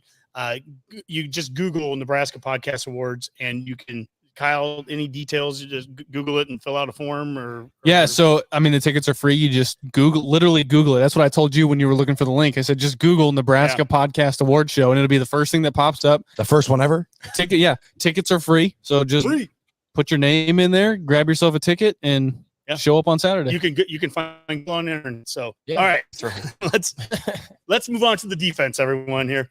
So this is the second half. We went through the offense. This is going to be defense, and Boomer even gets his slide. We get special teams at the very end. Defensive line, roster. We got to start at the top here. Nash, Hutmacher, and everyone saw the polar bear ad from, I think, SOS. That was outstanding. That's what NIL is all about. Yes, it is. But the Hutmacher, the polar bear, 6'4", 330. Ty Robinson, a junior. Again, I think he's in his 8th year, but he's a junior. These COVID years are screwing everything up. 6'6", 310. Raquan Buckley, sophomore, 6'6", 295. That guy's put on some good weight here this offseason. We get Blaze Gunnarsson moving to the D-line from being an outside linebacker. So 6'6", 265. Elijah Judy, 6'3", 280. I'll finish up the rest of this left column here. Kai Wallen, the sophomore, the junior college transfer, 6'5", 250. And then A.J. Rollins, tight end convert, sophomore, 6'5", 245. Let's just hang out in that left side of the roster there. I'll start with Dave. When you see that left side there, what are your thoughts? What jumps off the page as we are jumping to this 3-3-5? Yeah, a couple things. One, Nash and Ty, a lot of playing experience there, and I think some flashes of potential, especially with Nash. Hutmacher, he can be more consistent on a play-to-play basis going forward. That's going to be a game changer. But I'd like to see. I mean, some of these young guys that we've been hearing about for so long, like Blaze Gunnarsson or Raquan Buckley. If they flash, that's going to be a game changer, right? It's a lot of unknown because of the 3-3-5 and how these guys fit into that and all that type of stuff, So I'll try to be optimistic here and think that these guys can hold their own. Mm-hmm. Mike, I'll go to you here. Do you have give me your 1 deep, and then let's see if we can figure out the 2 deep after that. So who's your first 3 here? I guess my first 3 would be Nash, Ty, and Blaze. I think those are the guys that have been You've seen them in the media the most. Those are the guys that have the most reps. Even Blaze at the end of the year last year, he got a lot of reps at the end of the year. And so I think experience is the most important thing when it comes to the trenches in the Big Ten. And those guys have it. It's just going to be is Nash can be able to play more than 3 snaps. That's one question I want to know. You're rocking a 6'4", 330 body. Can he play more snaps? Is the conditioning going to finally settle in for a guy like him? Ty Robinson. Ty's a guy that is a very dominant guy, but if Nash doesn't hold his end of the deal or Blaze doesn't hold up his end of the deal, it's really easy to double Ty and you're good. So we need Ty to step up. Those are my 3 guys though for the 1 deep there. And I think that's a great point you make about Nash being able to play multiple plays. That was the knock on Damian Daniels a few years ago. Daniels was amazing for 3 plays at a time, but you couldn't count on him to be out there for a series. And when he was out there for a series, his senior year, the 2021 team, he was a difference maker in a 3-4. Because really, this is not a traditional, this isn't nose tackle, DN. This is kind of nose tackles, Nash. Robinson's kind of like a 5 technique D tackle. And then you're throwing out Blaze Gunnerson as a true D end hand in the turf. But then really it's the 4th man on the line isn't coming from this group. It's coming from that jack or that outside linebacker who might be a Sherman or Butler, one of the guys that we're going to be talking about on the next slide. So it's different. It's different from, the 1990s that you had a nose tackle, D tackle, and then you had 2 defensive ends. It's not like that. So trying to kind of get that right mix. Is Gunnerson big enough? I've heard that was the one concern that they've had, that one practice observer had. Dave, you're shaking your head here. Is Gunnerson even at 265? Is that big enough? Is that someone that can handle a Big Ten season at the end?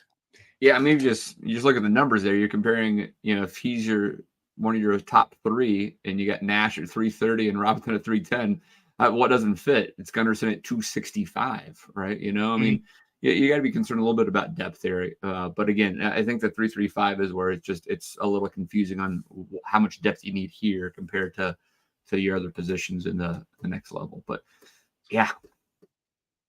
I mean, I'm not going to compare Blaze Gunnerson to one of the best pass rushers in the NFL, but I will say Nick Bosa, who is one of the best pass rushers in the NFL, is only 6'4", 267. So I think if you're a guy who can get off blocks, you're a guy who can get off blocks. I don't think it really matters if you're carrying a 300-pound frame.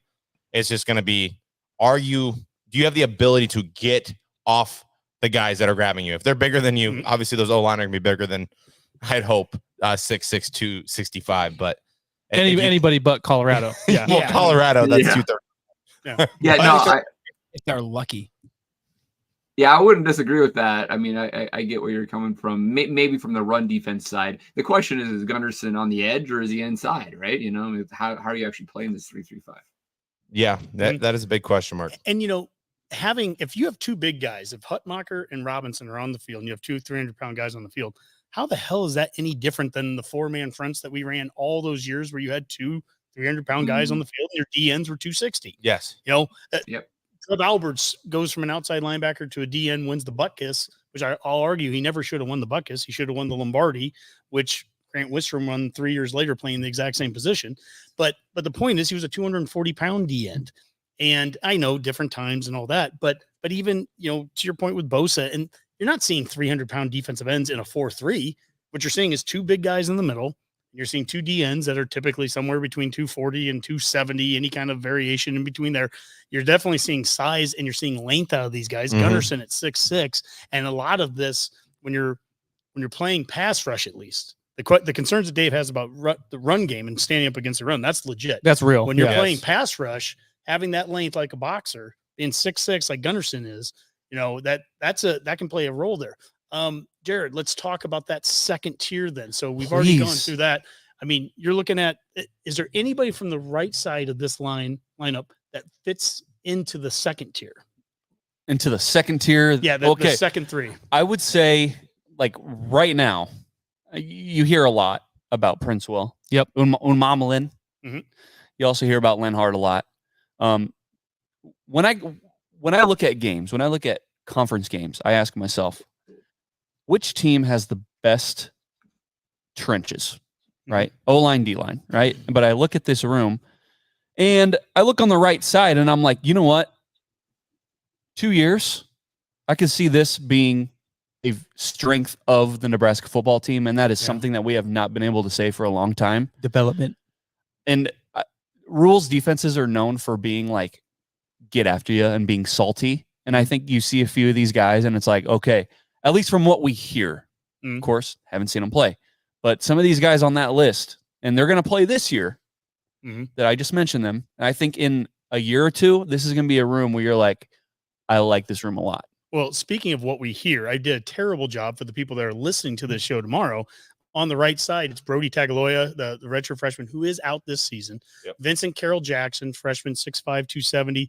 Sua Lafutu, freshman, 6'3", 300. Cameron Leonard, as Jared mentioned, freshman, 6'3", 250. And he's up about 15 pounds. Been here all offseason. Jason, oh, jeez, I'm just going to Majaysock. Jason I'm going to destroy the next two one, but Majaysock, freshman, 6'2", 320 from South Dakota. And, really, South Dakota kids, Dave and Rob and Mike or Boomer will remember this. When Nash Hutmacher first committed, he was still like a junior in high school, and I was calling him Hash Nutmacher. I just could not remember his name to save my life. So it's something about South Dakota guys. Princewell Umana Malin. Did I say that right? That'll do. That'll do. 6'4", 240. And then the last one's Riley Van Poppel. Another guy. 6'5", 275. And I think he's one of the guys that you guys are talking about that wait a couple years. But I really think that when we talk about that second tier, Elijah Judy, the A&M transfer, he actually went the opposite direction. Instead of gaining weight, he was 300 pounds. He's down to 280. And I know you guys have had Damon Benning on this offseason. We talked with him last year. And there's one thing about Lyman getting so big and not being mobile enough. And this is what we're hoping we see out of Nash, is that I want to see Nash be a guy that can get into the backfield and not just take up blockers, but actually beat a blocker, get in the backfield, make a play in the backfield. And I think Judy is a guy that, he's down to a weight of 280. And then I'm very interested to see Rollins. I think Rollins and Buckley's the other guy. Ruquan Buckley up at 295 in his third year here. That's kind of the three guys I think that you're going to see. Rollins, Judy, and Buckley really fit into that third tier. If one of those freshmen, if Leonard or if Umana Malin does, they had good spring games. If they do, that's gravy. If they can work their way into a second tier. But I feel good that we have about 6 guys, a 2 deep, that doesn't even reach into the freshmen. Yeah, and ideally, you don't want true freshmen playing on the lines if you can help it. Yeah. But I think Rule, he recruited those guys, and I think he really believes in them. But yeah, I just wish I wish we would have heard Elijah Judy's name a little more. Like, I feel like we haven't heard anything about him yet. He's from A&M. It's like, okay, maybe there's something there, right? Every time a player comes from a big name school, it's like, oh, maybe Kane Williams is coming from Ohio State. Yeah. Oh, but AJ Rollins, looked good in the spring game, of course. Well, and that's where Judy looked a little good. He looked good in the spring game. I think the big thing, I don't care what position group we're talking about right now, what we're talking about are guys that have been here since at least January.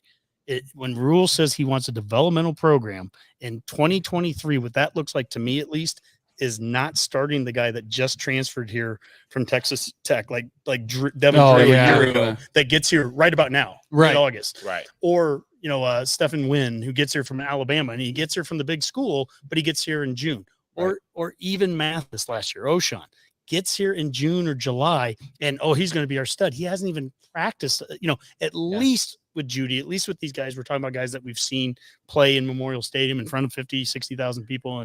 And that's a good place to start from him. And just real quick, this is Rule's first year, and I think he's going to want to have the tendency to play younger guys. I think he's going to just have that want to kind of just throw his guys out there and look, it's year 1. Let's go. Well, Jared, in literally every press conference, Rob, he has mentioned he knows. He has mentioned that, like, his defense, he wants that to be like a hockey shift. Like rotating guys in and out, in and out, in and out. He wants like 3 different groups to be able to just all game long, just having guys rotating and coming in that are fresh and, ready to go the whole game. Right. So you're going to have to imagine that some of these guys are going to have to step up, at least some of the freshmen, in order to kind of to go with that like hockey shift mentality. I think that's great. Well, let's in move my on. defense, I've always had to study for the test, so you guys go ahead and like make Yeah. fun of me.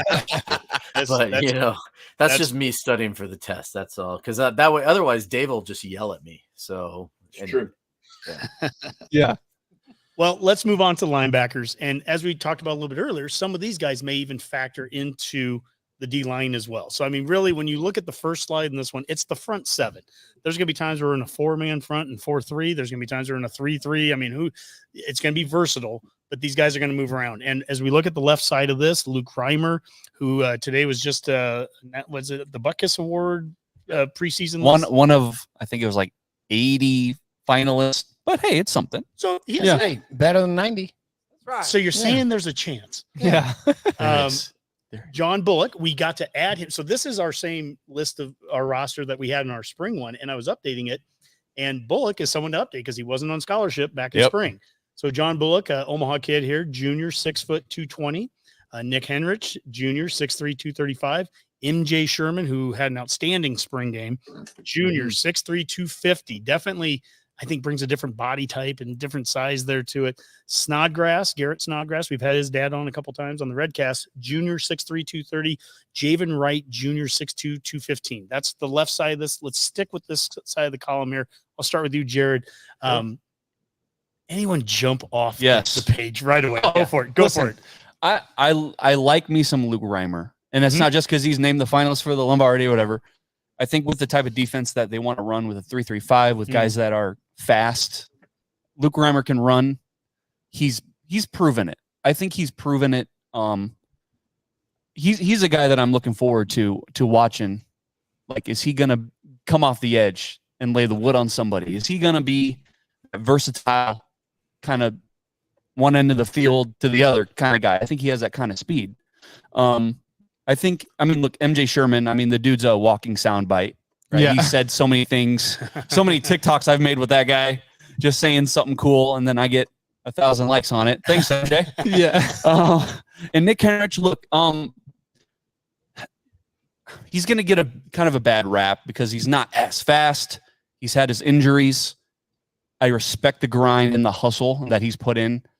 I would love to see him succeed. He's a hometown guy. I need me some Luke Reimer, though, to step up and play big in this 3-3-5. Connor, I'm going to put you on the spot here. Who's the leader of this group?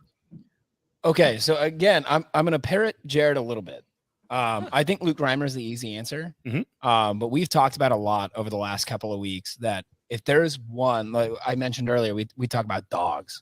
If there's one dog I see in that group, that's MJ Sherman. Literally a Georgia Bulldog. Yeah, literally. Actually, corn dog. He's a Nebraska corn. He's a corn dog. He's a corn dog now, baby. Corn dog. But yeah, no, I see MJ Sherman's personality, just how he is on and off the field. I see him as a real leader. I got to rock with him.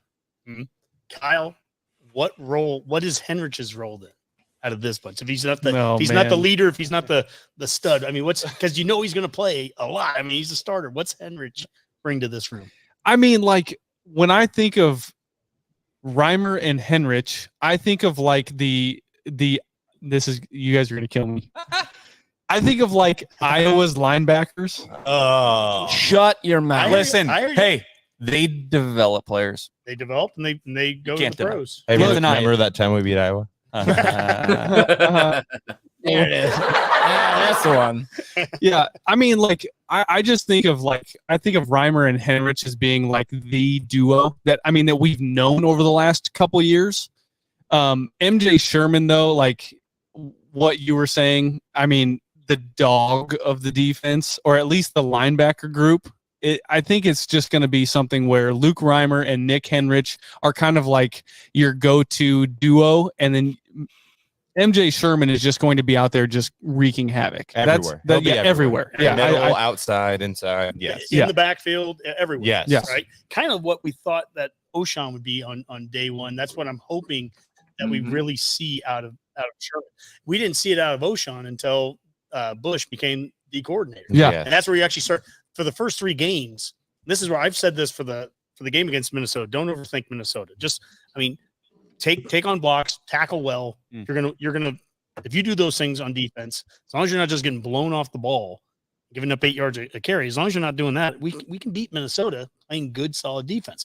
When we brought in O'Shawn Mathis, the number 1 guy in the transfer portal, and it took until about game 5 to see him playing in the backfield because we were dropping, it was like, oh, the number 1 NIL guy he's playing zone for 4 games. Like, what are we doing? And I'm hoping Sherman is just a guy that's going to cause havoc. And we've heard too much on the offensive side. I'll be crestfallen. I'll use that word. I'll be crestfallen if we line up in fives and just throw the ball all around. Yeah. Well, on defense, I'll be crestfallen if we don't attack, because we've heard that all off season.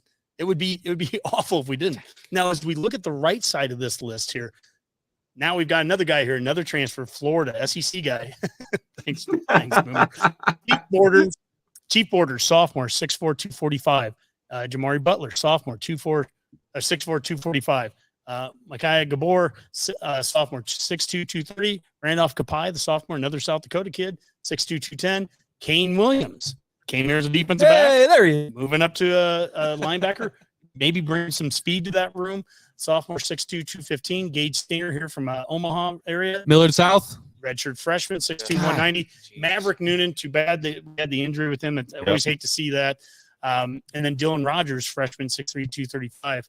Mike, I'll go to you here. Is there any – we know Borders and Butler. I think those guys are going to have roles, playing outside and everything and being rushers. Is there any of the real young guys I just mentioned? There's someone that you think is going to step up, play quite a bit this year? I don't know. I mean, I was kind of feeling a little bit of Maverick Noonan. I think being the legacy guy, I think he could have maybe cracked in the special teams role of some sort, but without him there, honestly, I really don't see anybody. I don't think these guys should have to play much. Once you go past the Chief Borders and Jamari Butler range there, you kind of hope you don't see those guys yet. That's the best way I'm going to describe those guys, I guess.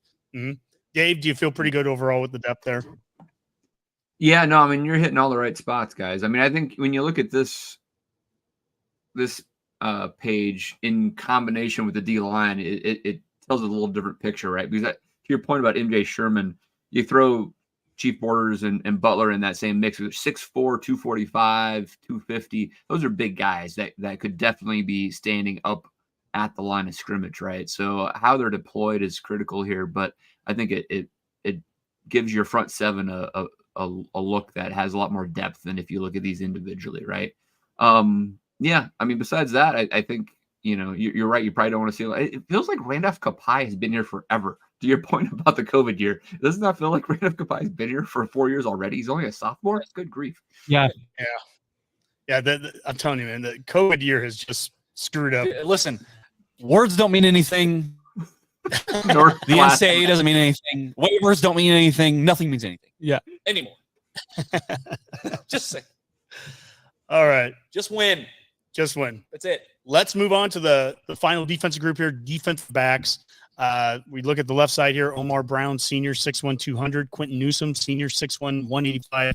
Marcus Buford, junior, 5'11", 190. Isaac Gifford, one of the single-digit players, junior, 6'1", 205. Tommy Hill, maybe having a little bit of resurgence, junior, 6 foot, 195. Javier Martin, junior, 6'2", 195, and then Deshaun Singleton, junior, 6'3", 205. Rob, we haven't talked to you in a little while. I guess when you look at the left side of that column there, what are your thoughts? Give me your top 4 out of that. I mean, that's not fair, though, because, obviously Quentin Newsom and Omar Brown, it's being the seniors. Those are the guys with experience, and they're going to get out there on the field right away. The one guy that I'm really interested to see is Tommy Hill. It seems like there's a lot of chatter about him out there, that he seems to be kind of coming into his own right now. I've heard multiple people talk about it. You see people on Twitter talking about it. And I think outside of that, I think there's going to be a lot of rotation in this unit. And I think that it'll be interesting because this is the one unit for me that's going to have to step up a little bit this year, just because to give the defensive line guys a little bit more time by covering some of those receivers on those pass plays. So it'll be interesting for me, I think. Obviously Malcolm Hartzog, that guy's a ball hawk. He's probably going to be like the next, he'll be an NFL guy, I think, in the long run. He might be like a special teams NFL guy to start, but that guy just plays with heart and head. And, you know, he's not the biggest dude, but he's out there playing harder than anybody else. And that's the kind of people that, you know, make it like within college football and then beyond. So, yeah. When you mentioned Malcolm Hartzog, so you got to the right side of the I did. I'm sorry. But I see him playing a lot. So no, I asked you kind of the starters. I think you jumped to a good spot there. Mike, I'll ask you this after we go through the right side here. Kobe Brett, sophomore, 6'2", 215. Corey Collier, another SEC transfer, Florida guy, sophomore, 6'1", 190. Malcolm Hartzog, Rob, you talked about him. Taman Lynham, sophomore, 6'2", 185. DeAndre Barnes. Now we're getting into the freshmen, 6 feet, 175. Dwight Boodle, the second, freshman, 5'10", 170. Eric Fields, who came here, I think he was the linebacker that came here and has moved back to defensive back. Yep. And they really like him there, 6'1", 195. Ethan Nation, I mean, if nothing else, he makes the name team. Yeah. Freshman, 5'10", 160. Sincere Safiullah, freshman, 6'2", 175. Ramir Stewart, freshman, 5'11", 200. Mike, you see that right side there. What jumps off the page for you there? Who do you think is going to be the big contributors in addition to Malcolm Hartzog? I mean, it's a no-brainer.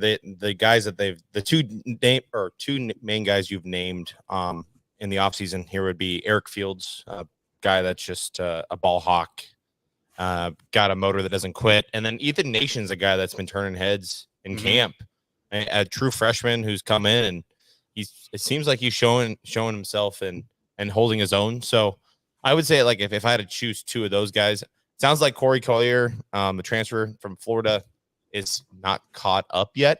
I was a little confused about that. Oh, I felt like that he'd be a good guy as a rotational guy, but apparently he's still learning, we'll say. So yeah, to me, I think the two guys that I like on the right side would be Eric Fields, who is going to probably play that rover position. I would think they're going to move him all around from linebacker to defensive back, and then Ethan Nation, who's been turning heads in camp. Kyle, Isaac Gifford. I mean, there were 4 guys last week that were given the single-digit number. 2 guys on defense. One of them was Reimer, and the other one we really haven't talked much about. Gifford.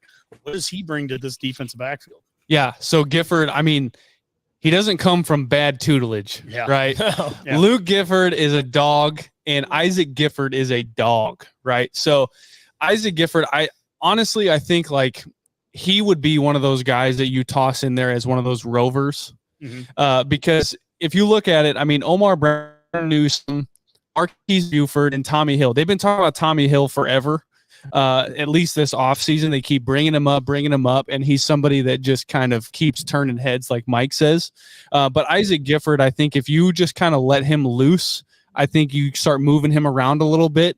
I'm sure he understands everything that's going on in the defense. I feel like he's kind of one of those playbook kind of guys. So you kind of place him where you think might fit for a certain scheme that you're facing, and I think he'll do a really good job. Well, isn't that kind of consistent with on the offensive side? We started this conversation by talking about guys like Harburg, who maybe could play multiple spots, Bonner, who can line up at a tight end and fullback, and guys that can play in different positions. Well, what have we talked about on defense? Here you've got a guy like MJ Sherman that might be, one play dropping back in coverage, but the next play he could have his hand in the turf and be a D end. Isaac Gifford, I see exactly like that. I mean, is he in your second 3 or is he in your 5 of the 3-3-5? Right. I mean, there's so many different things that you can do with that guy, and he's played different spots already. We've seen guys that have just moved around anyways. Eric Fields starting as a linebacker, moving to DB, and I think was it Rogers or can't remember now. I'd have to go back one. Who was our guy that started as a OB? Yeah, was it Rogers that started? Kane Williams. There you go. Thanks, Dave. He had a guy that started as a DB and moved up to linebacker. So, you're seeing that movement. That's very consistent with day one of Rule coming here, where he's like, I like moving guys all around, especially in year one. Yeah. We're seeing it. When Rule was talking about Luke Gifford, the thing that I noticed was when he was talking about him, he was going through his Isaac. Oh, I'm sorry. Luke. Dang it. So many Giffords. Love where your head's at, though. The thing that caught my eye was he was going over his measurables, how fast he is, whatever. He goes, ooh. And that gave it away right there. Yeah. Like he just did like a little, oh man, ooh, that guy. And I'm like, okay. But I mean, you saw Gifford last year. Like he was around the ball. He was making plays. nothing too flashy, but he looked athletic out there. And then you see Matt Rule go, ooh, that guy. Yeah. I'm like, oh, I like him. I like Isaac. I really think you're going to see him in multiple spots this year. I can tell Jared was passionate because even while he's recounting what he saw, his hands immediately went to the hips. Yeah. He was just You so like excited. that? He's like, oh, would you look at it? yeah. Would you look at that? I could tell you were excited.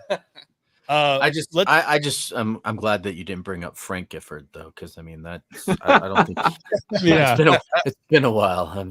Is that too far back for you guys? I know you guys are kind of that's too far back for everyone, Rob. Yeah, Rob is the oldest person on this pod. We're gonna start watching some old '80s television and game shows. And I know we're running really long, but I am just literally curious. Who do you think is the starting? I guess in a 3-3-5. If we presume there's 5 starters here, who you name as starters? I know Buford's still dinged up, right? So I don't think he's eligible probably. Without Buford, I mean Newsom's a no-brainer, and Right. I think Tommy Hill's going to be the other corner. I think you'll see Hartzog and maybe Omar Brown being safeties, and then you've got Gifford in at a like the rover position. That's my guess. On day Brown one. would be your other safety. That's been my question. Okay. That's my guess. I don't know anyone watching. Feel free to throw out your starting secondary too. Yeah, and Omar Brown's another guy where you kind of hear rumblings about him, not too much, but he's one of the seniors on that team. I mean, you guys, this overall team is so young. I mean, look at the right side. I mean, you got Hartzog over there on the right side, and he's probably the best player on at least at that position, right? This team is so young. Hopefully Omar Brown can step up as that senior, even though we haven't seen much of him, but hopefully he can be that experienced guy. Well, thank you guys so much for how long this has been going. I love this. This has been a blast. Let's move on to the last group. And this is where we all got to take a step back. Every one of us do. This has got to be Boomer. We haven't asked much of Boomer. He's our special teams coordinator.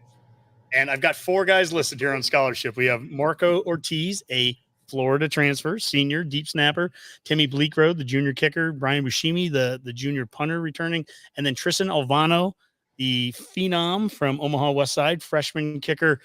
Boomer, just walk us through special teams and walk us also through the importance of special teams for anyone new to listen to. Well, I'm sure all of our regular listeners are here, but and they know we've flogged that necrotic equine many times when it comes to the importance of special teams. You've got the starters listed there. Bashini's obviously going to be punting. Ortiz is the deep snapper. The competition is supposedly still open for that kicker position, though, between Bleekrode and Alvano. I will be curious to see how that ends up. Like you said, Alvano's kind of the local kid, the phenom, and, there might be a lot of, I won't say pressure to start him, but I think people would love to see him start as kicker if that was possible. But they said they're going to go with the best kicker they've got, and as well you should. Shouldn't cave that kind of pressure. And I think, but I do like what, this coaching staff has said about special teams. I mean, it was last week when Rule was talking about it, that special teams shouldn't be a consolation prize. And that Was it a he's press excited. conference? Yeah. He's excited to see that players want to play on special teams. He says good teams, their starters play on special teams. We covered that years ago when we talked about Urban Meyer, when he talked about the importance of special teams. It's not something that's just a throwaway that you just stuff people where you don't know where else to put them. Rule's excited to see players fighting to be on special teams, like Isaac Gifford. He said he's been itching to get on as many special teams as he can. You like to see that out of guys, your starters, and shows leadership. And so that's great to see. And it's also great to see a lot of the younger guys that are really trying to get on, as well. There's names like, I think Rule brought up what Hausman, has been really trying to get on it, or Phelan Sanford. Has routinely been one of the big guys. They all want to be special teams players because that's a chance for guys that may not be able to get right on in the field, but here's where they can really step up, show their go-getters and wanting to fight for these key spots on the team and show what they can do. So if they are serious about it being important, and I think anyone who's lived through the last decade or so in Nebraska football knows special teams is important and it needs to be. We'll see how serious they treat it pretty quick. And I'm kind of curious to see where the return game is going. It sounds like Kemp or even, Garcia Castaneda might be, your leaders for returns. So I'll be curious to see if that's where they go with that as well. Especially with, losing Betts in the wide receiver room. Are we going to have them out, on special teams all the time too? That could change a little bit, but we'll see if they're concerned about injuries on that front. Yeah, no, that's so true, Boomer. When you look at the last 6-7 seasons and all the close losses and all that, when you think of blocked punts and punting to the wrong side of the field and onside kicks at weird times and just bad special teams play, I mean, we don't have to be great, but let's not catch the ball, a punt in the first game of the season against Minnesota. Let's not catch it at the 2-yard line and throw it over our head. You know, let's do the basics of special teams well. And I think we've got, again, I'll go back to the talent word. We've got some kicking talent there. Am I smoking something, or did anyone else see Buschini? Was he doing any kickoffs? He did. He said, yeah. He's They're in doing some competition kickoffs. for kickoff. So even there, I mean, they're talk about guys playing multiple positions. There's your punter, at least in the competition for the kickoff game. Whatever it is, turn every stone over. If you're Ed Foley, turn every stone over, and let's put the best foot forward in special teams and not get beat by every damn team that we play, you know, in that component of the game. Best foot forward. Yeah. I mean, like it. Yeah. I coined it. I mean, when you listen to Brian Buschini, he talks a lot about wanting to go pro and what it takes to go pro. And he says, you know what, like, if to add to my resume and to add to like my toolbox, if I have to do kickoffs, I will do that. Like, I want to go to the pros. And so you want guys on your team, just in general. We've talked about all the positions, right? All those guys on those positions should be thinking, I need to be a pro right now. I need to think about how I'm going to make it to the next level, because that's only going to help the team moving forward here in college. And so Brian Buschini talking about, hey, I need to add to my toolbox so I can make it to the NFL and kick in the NFL. I'm all about it. Brian Buschini is a pro right now. You know what you call that? It's a grinder. It's a grinder. Grinder.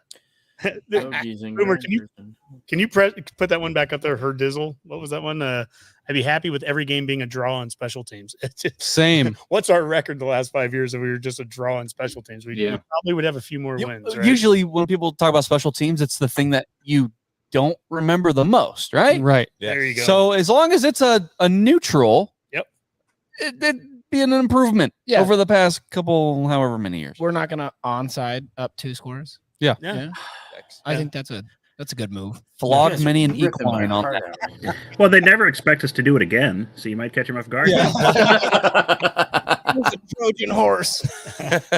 Well, we asked last week, we said, will Matt Rule's first kickoff this year be an onside kick? Embrace the chaos. Yeah. Let's go. Is that like doing the fullback dive on the first play of the will game? Will it be to honor the previous guy? Let's go. If that happens, I'm walking back to Colorado that moment in the game. I'm leaving and just walking back to Colorado. I'm not even going to stay. Good old former head coach Scott. I don't know if you guys can hear that on your side. Oh yeah, we can. Okay, perfect.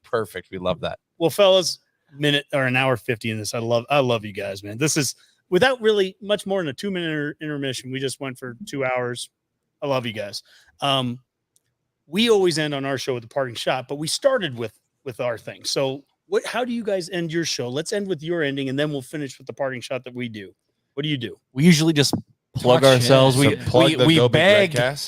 Okay. Yeah, I mean, we'll plug you, yeah. But we beg people, follow us, please. We need you. We need all your Spotify ratings and all your Apple Podcast ratings. Follow us at NBNR Podcast on Twitter, Instagram, Facebook, TikTok, Threads. What else? Threads, We're everywhere. We're everywhere. X, yeah. X, thank you. X. Yeah, that's a thing. And then, of course, we ask that if you want to plug yourself or what's up? One more thing. If you want to get, as we go through, I know we've mentioned this like 5 times already tonight. The first Nebraska Podcast Awards are this coming Saturday. It's at free. Nebraska Brewing Company. It's how much? Fucking zero. Zero. It's zero. That's my first. That's my first in 3 weeks. YouTube will allow it. They'll be okay with that. Yeah. Show up. Come drink some beer with us. Get to see all of your favorite podcasters from around the state or out of state.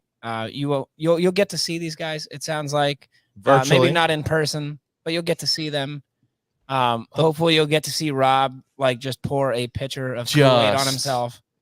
Like if you're gonna win, I gotta see like I gotta see you just Gatorade bath.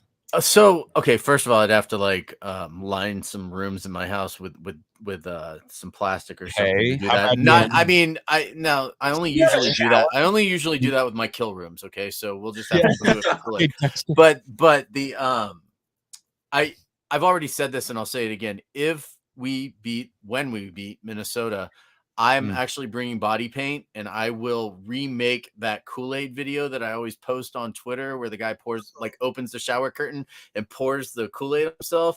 I am planning on remaking that the night after the Minnesota game. Does Vegas Jared know that you're going to do that in his house? I don't know if He anyone might not let us. He might be listening, and so I'm sure that Vegas Jared is very accommodating. I'll leave it at that. So maybe we'll figure out a way to make it happen. So maybe he has a kill room. I mean, he did invite all of us out there to stay at his house, and he's never met any of us in person. So he might have a kill room, and at least we'll get to play TPC Minnesota before he kills us. So. Very true. Well, actually, one other question, logistics question for the show this weekend. Yeah. If you can't make it to Omaha, if you're out of state, is there a way to watch this live? Is there anything like that going on? Yeah. So we'll be streaming on our Twitter, YouTube, and Facebook. It's all through StreamYard. So 7:00 sharp, the show starts, and you can find it on Twitter, Facebook, and YouTube at NBNR Podcast. Yeah. We will gladly repost anything we can for that too. So that's outstanding. And I hope every podcast that's involved, Generation Red right there, I see it, Ken and Scott, everyone that's involved with this, retweet those things, repost them. NBNR deserves all the credit for putting this thing together. So retweet the heck out of them, follow them, because this was it's a lot of work. I know what you guys have done to put this together, but I'm so glad you did. It's going to be a lot of fun. All right, Dave, it's parting shot time. Take us away. Parting shots. You think the no block, no rock guys are ready for parting shots this time? I can go around the room. I hope they're more ready than they were for the hot take. So, all right, let's start with Connor. What do you got for me, man? Oh, I think we should start with Mike. I was like, I know he's going to start with me again. Anything you want. Okay, well, that was what you said. You said, let's just start with Mike. So I'll go next. Make sure you guys go follow the Go Big Redcast. Anybody that's following and listening to us at the NBNR podcast side. It's been a great collaboration, and we are going to do it again in Minnesota. Love it. Excellent. Kyle. I'm just going to say the only topping that should go on a hot dog is ketchup. Yes. Okay, dude, I rock with that so hard. Oh, I love it. I rock the Glizzy Gobbler. That's right. Glizzy Gobbler. Okay. The only topping that goes on a hot dog is mustard. Wrong. It's mustard. And not just mustard, but the spicy mustard that burns your mouth. Yeah, well, you're weird. So anyway. Yeah. It's fine. Jared. I mean, that was kind of it. Yeah, that was Jared's. Yeah. My list is totally off, guys. How about Connor again? Let's go back to Connor. All right. If you're a betting man, I noticed that I'm going back to the Colts. I noticed that their over-under is at Colts. 6.5 wins this season. Hammer the overs. Pay your mortgage. Honky, am I missing anyone there? Is everyone? We're good. Honky, have you got yours? Honky, why don't we do Honky? Honestly, I don't really even have one tonight. Other than this has been a blast. We've been doing some crossover shows over the years with different shows from day one. Husker Pod, we did one with them back in 2018, and that wasn't something happening back then. And doing crossovers, that community that you do, I think it's important, and it's been so much fun to do that with you guys. By the way, I said it the last time I came here. You guys also have a pretty good setup. When you're at a brewery drinking beer and eating pizza beforehand, I'll do that anytime. But I like to think that the Redcast played a role in some of that crossover stuff at an early age. Oh, yeah. And I love what you guys have done today in today's age with this thing this weekend. I don't want to underplay it. It's a huge deal to bring everybody together. It's not some big serious event. There's no fights afterwards about who wins what or doesn't win what. It's just about getting people together that love talking Husker football to talk football with each other. And for that, I just, like I said earlier, love you guys. This has been a blast. Yeah, love you too, man. Well, my parting shot was going to be, damn it, Hunky, I love you. God, I love you. You guys might. That's how I end every phone call with him. You guys might not see it, but Honky's got a little tear in his eye right now. Yeah. He gets emotional these days. I tell you, it's just I do. wreck. Boomer, you got anything for me, man? First thing, just for any of Iowa or Iowa State players that are listening, don't take any of the gambling advice that you've heard here to heart. Or do it. or do either way. Unless you're transferring here from basketball, please don't. And then just a reminder, 21 games down, 12 remaining in the season, and your St. Kilda Saints are still clinging to 6th place in the AFL ladder, so we could make that the final 8. Just keep it up. Key stretch coming up here, so enjoy your late night AFL, as I know all good Redcasters do. Australian football, guys. Wow. The Hawthorne Hawks looked good last weekend, Boomer. I was quite pleased with them. Yeah, they did, actually. Coming around. They're young. Rob, get us out of here. All right. Well, first off, for any of you Redcasters that are listening tonight, make sure that you follow and listen to the No Block, No Rock podcast, because quite frankly, they are the second best fan podcast out there in the Herd family. Take it. And secondly, this weekend, some friends of mine, the charity or the nonprofit Fly Like Chai will be the featured nonprofit at the Lincoln Airport movie night this Friday night. So if you're in the Lincoln area, they'll be showing the movie Maverick, and they're going to be raffling off an autographed mini helmet with Malachi's signature on there. And if you don't know, Fly Like Chai is Malachi's nonprofit that raises money so that they can basically put kids who are going through the foster care system, who don't normally have the opportunities to participate in sports and athletics and things like that. They are paying their way for all of those sports to join those teams in Nebraska themselves. And so it's an awesome thing. And I believe that Malachi is also using his NIL money to do the same thing. So a great nonprofit out there, good friends of mine. And so I just felt like I needed to promote that. Awesome, Rob. Sure. Very cool. Very cool. All right. Good stuff, guys. Really great show. It was 2 hours, and I think we filled every last second of it. For now, let's call that a No Block, No Rock podcast and a Go Big Redcast all in one. Yep. GBR. As